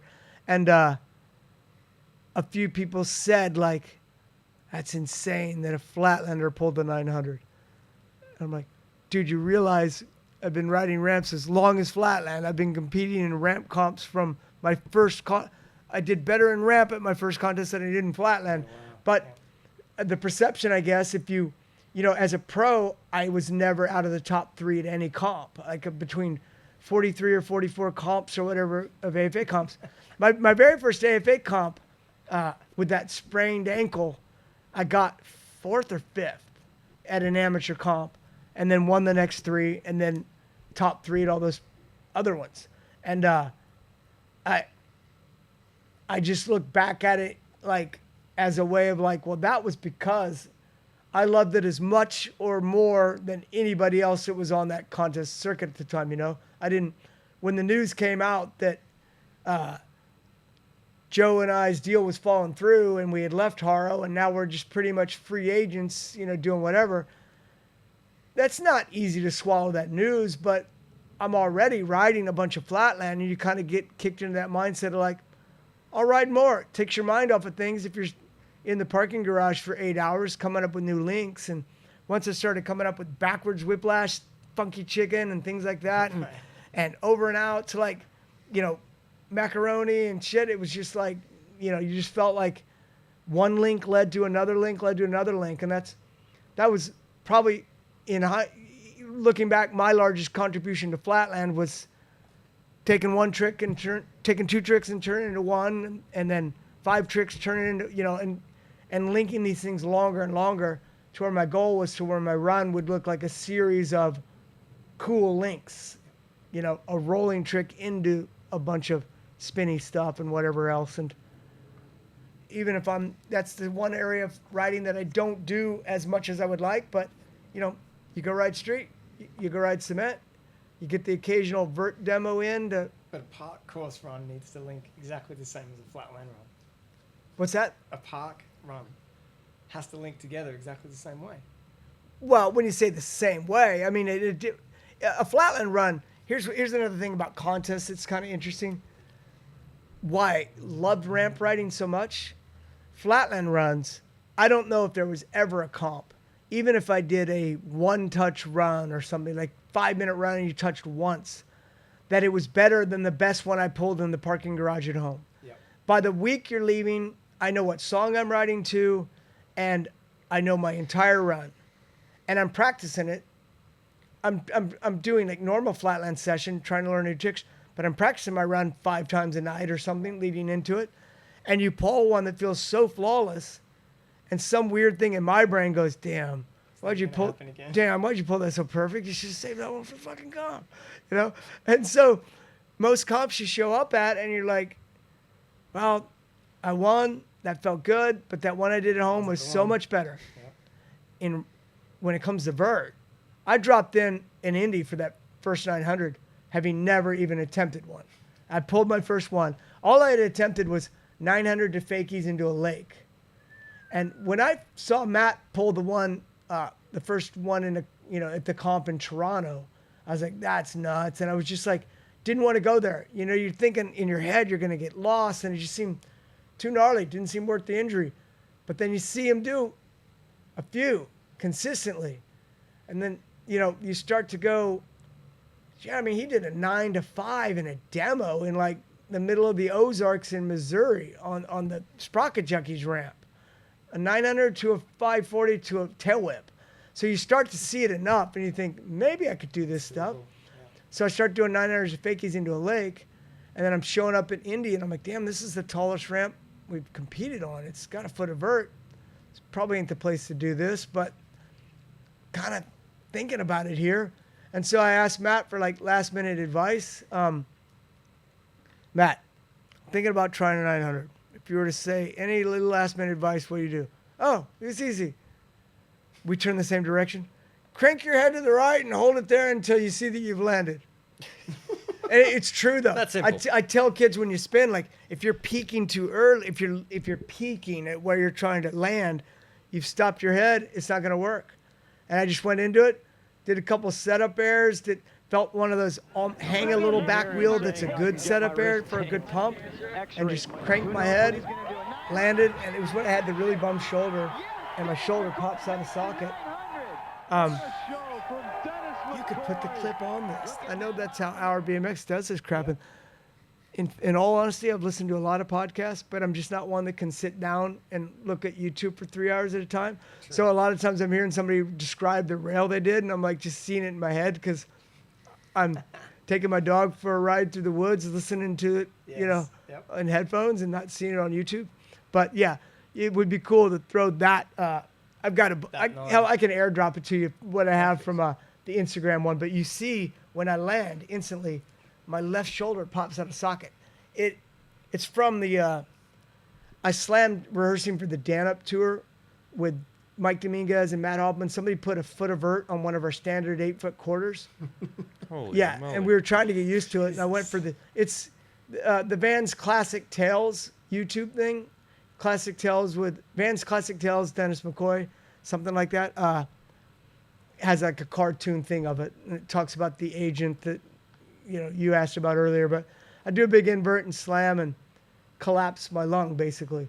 And Dominguez is like, oh, he's all right. We all slam, And Matt's like, hey, you okay, man? And I cough up blood on Matt's shirt. And so it turned out I collapsed my lung and separated my shoulder real bad. And that shoulder, I didn't get anything done to it. And then later on, like the Haro tour that summer, it's popping out of socket, doing like reverse top guns and buckling on me. So it probably popped out about 100 times throughout the course of my riding before it stopped.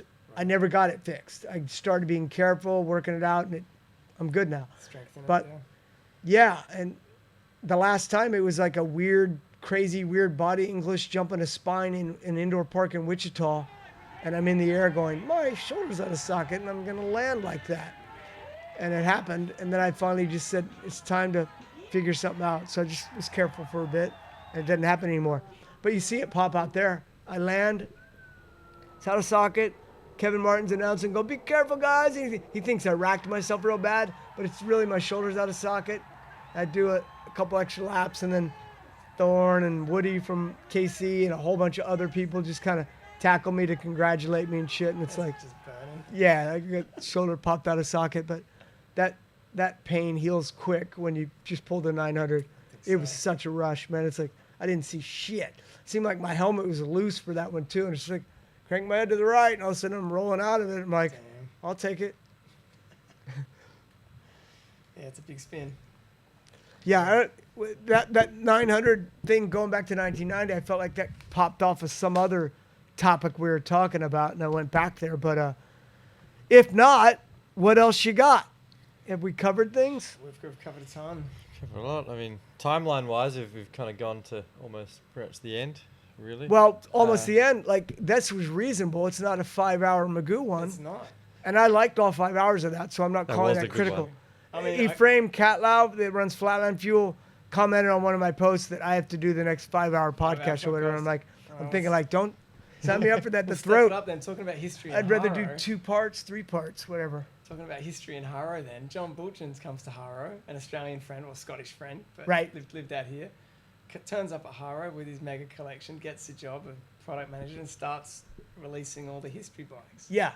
Yeah. Did you have any part of that? Oh yeah, I mean, a big part because I was with Haro before John came Yeah, over. Joe Hawk and them signed me, and he was asking me some stuff about John. I didn't know much about him at the time, so I was just like, well, I think he did the Pilgrim thing over there and stuff like that. But one cool thing about it is that I had, Colin, McKay, and Nyquist were wanting to reissue like a sport of some kind, like a Haro sport with the gusset that's on the lineage. It's kind of a throwback thing, or they were talking about this with Joe Hawk as part of because Joe Hawk had a plan in place. When Joe Hawk reached out to me about coming back, and just to go back even further, I had talked to Haro like maybe 02, 03. Jim Ford took me out to lunch. They wanted me to come back around that time to be like their vert rider because Dave was stepping away from vert. Of course, yeah. And I was on the Huck Gem, and there were real talks. And then they just stopped the talks. And I was so busy touring and running comps, I just didn't sweat it. They stopped because Dave and Jim were going to leave to do Miracle. So Jim's like, why finish off this deal with Haro? And Joe Hawk's aware of this because he's there and he takes Jim's place. And then when I go out to get wrist surgery, to get some stuff removed from my wrist that hand surgery, Dr. Chow, whatever year it was, 09, I think, broke my hand, early 2010, getting it removed. I stay with Alan Cook. He picks me up, and he's Haro TM at the time. And he asked me to go to dinner with them. I go out, and we're just talking old stories. And Joe Hawk overhears me talking all these old Haro stories and shit. And almost starts talking to me then, like, a little bit about what about coming back. And followed up at a do tour with him about maybe coming back to Haro. But again, it just never really came to fruition until I get this email out of the blue from him in 2012 about, okay, you've clearly shown us you don't plan to ever go away. And we're going to be doing some things that involves the past, the present, and the future of our brand. And I can't think of anybody better than you to be that guy. And he's such a cool dude, and it was a long thing. Like, I would be long-winded as this, podcast and other ones are. And I'm like, dude, I just like this dude's attitude and whatever. And so it didn't take long for us to come to terms on an agreement to come back with the idea that they're going to be bringing back some things. But I'm telling them, look, you do realize I wrote a master. People are going to be like, why is Dennis on a sport now? He wrote a master all the time. And we went to Japan as a team, and Matthias was riding the flatland couple there, and we all hung out with him and liked him. Yeah. And it was like, we might be adding Matthias now. He's a flatlander. It would make more sense if there was a master than it would a sport. But then Nyquist and Colin liked the sport, and I was like, well, a lot of people love sports. And I said, and honestly, bikes don't need to be different now. It was like the steeper head angle on the master, but I rode it on ramps. I rode it just fine. But the longer back end, the ramp bike, that's what people thought.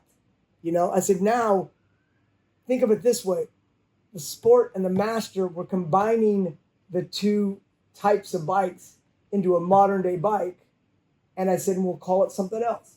And I was just racking my brain and coming up with different ideas. And something I heard, and I thought, lineage. And literally looked up the Webster's definition, and it said, descendants of a common ancestor considered to be the founder of the line. So I emailed Colin and Joe about this. Like, I think lineage and this and that. And it didn't really, I don't think I heard back immediately. Just something wasn't followed up on. They were still molding different names, whatever. It wasn't a priority to let me know yes or no. But Bulgins eventually comes on board, and we're doing something together where him and I think, are at Xavier's house looking at old magazines. And I say, yeah, man, I haven't heard back on the lineage thing. Is it the what? So he hadn't been brought into the loop yet. He's just brand new to all this. And I'm saying, well, we're going to come out with a gusset bike, and I just think it shouldn't be called the Sport or Master lineage. And I explained it to him, and he goes, I love that, Dennis. I love that. And so he goes back, and they just make the decision to call the line the lineage. And then that name, the first one's like the one I'm writing now, the black one with just the gusset. And the rest is modern geometry, modern tubing. But then obviously Bob did such amazing graphics and amazing colorways. And he graciously didn't talk shit on one of my good friends about what BMX Brigade friends back in the day about, he didn't want to name names on how ugly shit got with Blamos and whatever crap they did there for a while. That I give my friend crap like, oh, we sold more of those. And I don't care how many sold. They were shitty. Bunch of shit in Walmart sells too, and they're shitty. But Bob's artwork was like second to none, and the colorways and shit. And so in '87, I rode each of those things: the red one, the silver one, the turquoise one. You mentioned the white one. Yeah. You couldn't get one of those in Australia. I was like, yeah. How do you get the white one? Right. So there were so many cool graphics. It only makes sense.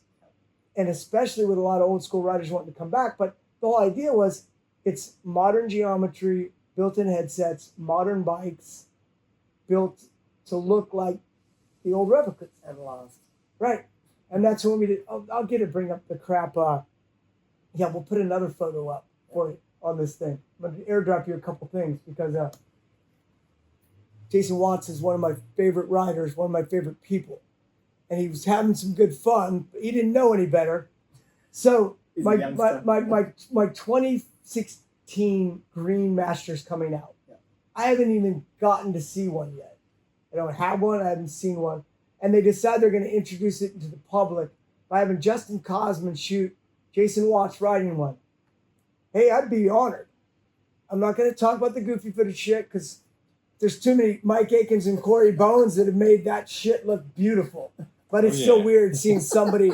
It's still weird seeing like a goofy-footed rider riding my Haro to introduce it. But okay, he's doing it. It's fine.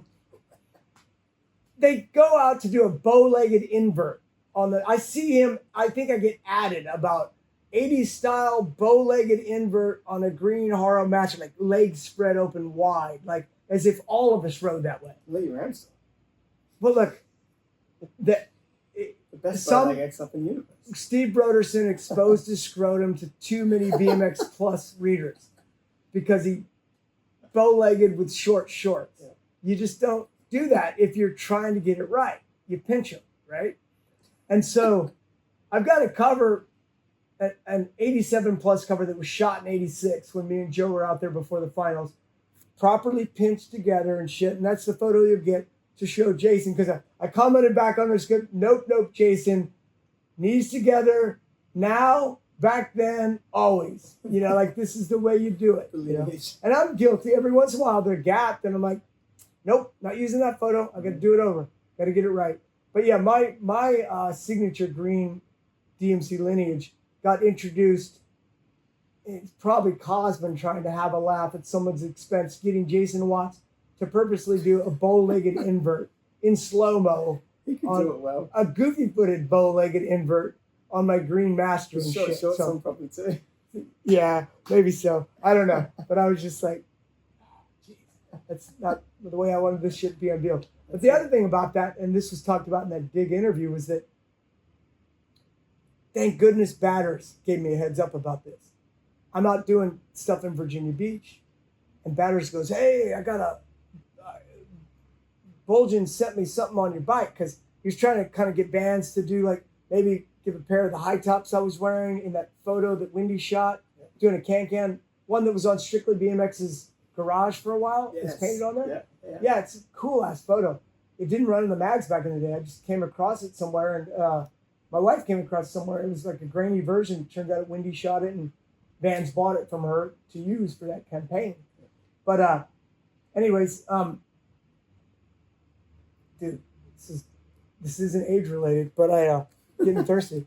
I just brain farted for a second, figured out where I was going with that. But it was We'll stick to the lineage. I don't know. It's about the invert and the proper invert thing. So I'm out there in like late '86, and I do that can on Dominguez's backyard ramp. That's in December. But prior to that, me and Joe go out there before the finals to do some photo shoots with BMX Plus and things like that. And that's where I get the cover doesn't come out until '87. They shoot a few things, but like maybe a year after they shot the cover in '86 of me with those knees pinched together kind of thing or whatever. So that's the photo we'll show to let Jason and anybody else that doesn't know that, yeah, the goal is still to pinch them. I've done some ugly ones myself, but the goal is always to pinch them together. I love it. Same goes with X-ups, you know, if you can make it work. 100%. Yeah. I think that one year at the Huntington Beach Invitational, he was on the Green Master, and he also had the bars with these ones, the low crossbar, the ones that are on Say Ron's what? bike there. It's what's riding nice. They had like a reissue Oh, of those yeah, yeah. bars, and so many people commented on, like, they love the frame, but they were like, what's going on with those bars? Like, no one who was new school understood. They hadn't seen those Yeah. bars in the past. Okay, so my could be age related, could be jet lag related, could be fucking hungry related, brain fart where I couldn't think there. Had to do with the designs of these bikes, and you're talking about bulging. I was going to say in the Dig thing. So Batter shows me this photo of what my bike's going to look like. It's almost it's more hideous than that one is there, because it's got the white mags, but it's got purple tires.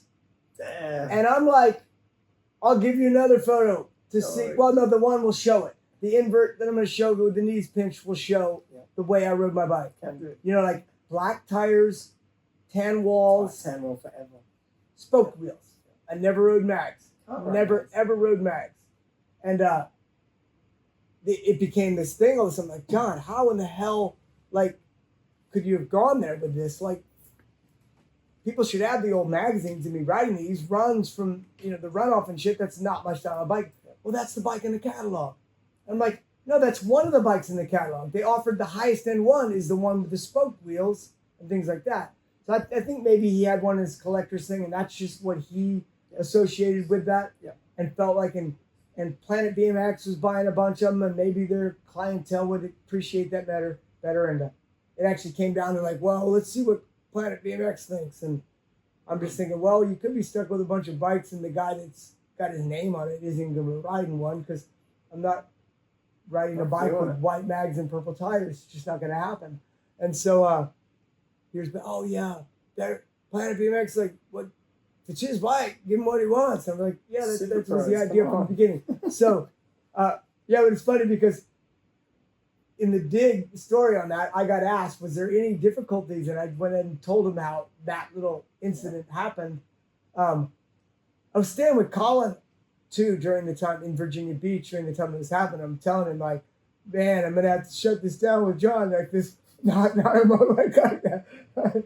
But in John's defense, he came around. He was like, okay. He realized that what he wanted, white mags and purple tires, wasn't as important as the guy whose name's going to be on the actual bike, you know?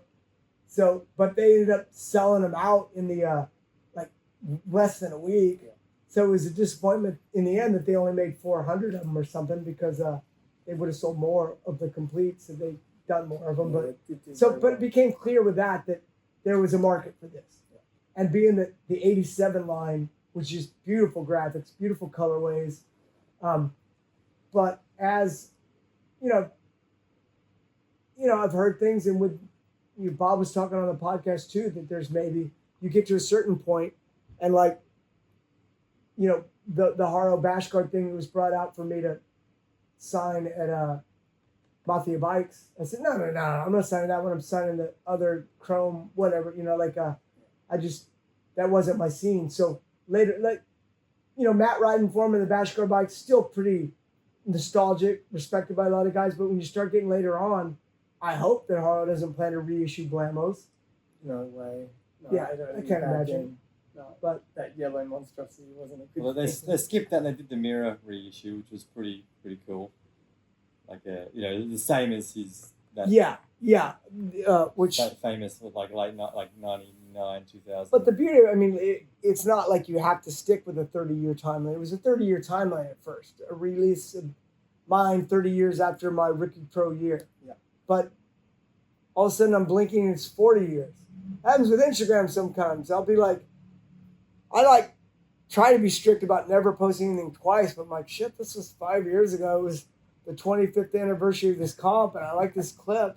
Let's go with 30th anniversary today. And I don't think, you think of 5 years on Instagram, like, shit, a bunch of kids that are riding weren't even riding then, so. Yep, that's a true story. Yeah, the kids coming up, they need to know this history. I'm glad we've got to get some of it out.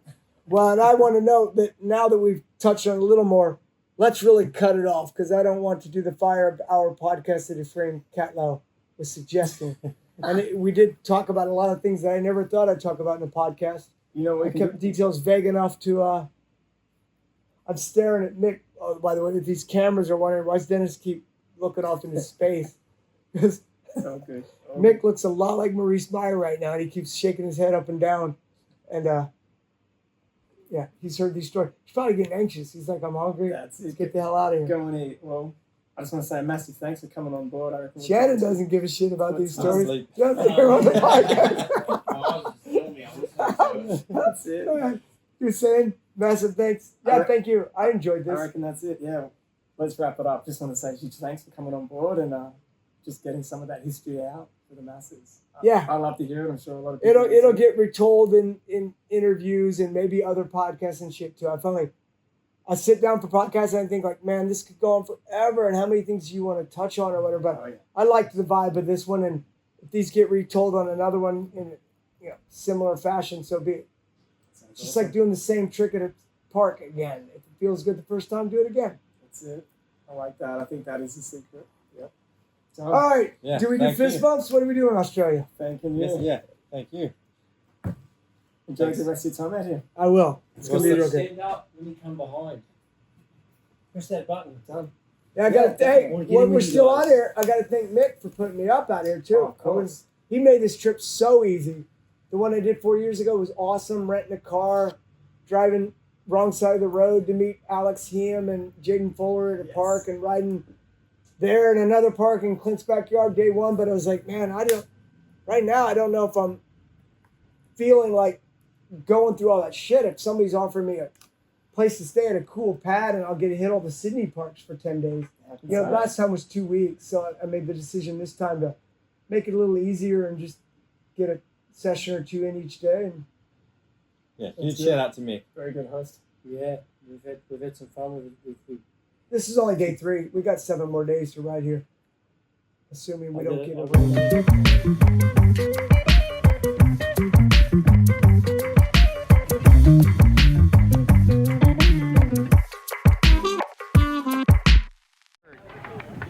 I need to get my wrist taped. Can I get a You medic hear to him get my saying, wrist I can get my wrist taped. X-rayed. Who knows what he's going to do? A 900? Makes it! Yes, Dennis McCoy makes the 900! What a show from Dennis McCoy. Look at Matt Hoffman, the Condor himself. Their peers appreciate it as much, if not more, than anybody. Dennis McCoy was one of the great moments of the Extreme Games. This goes without...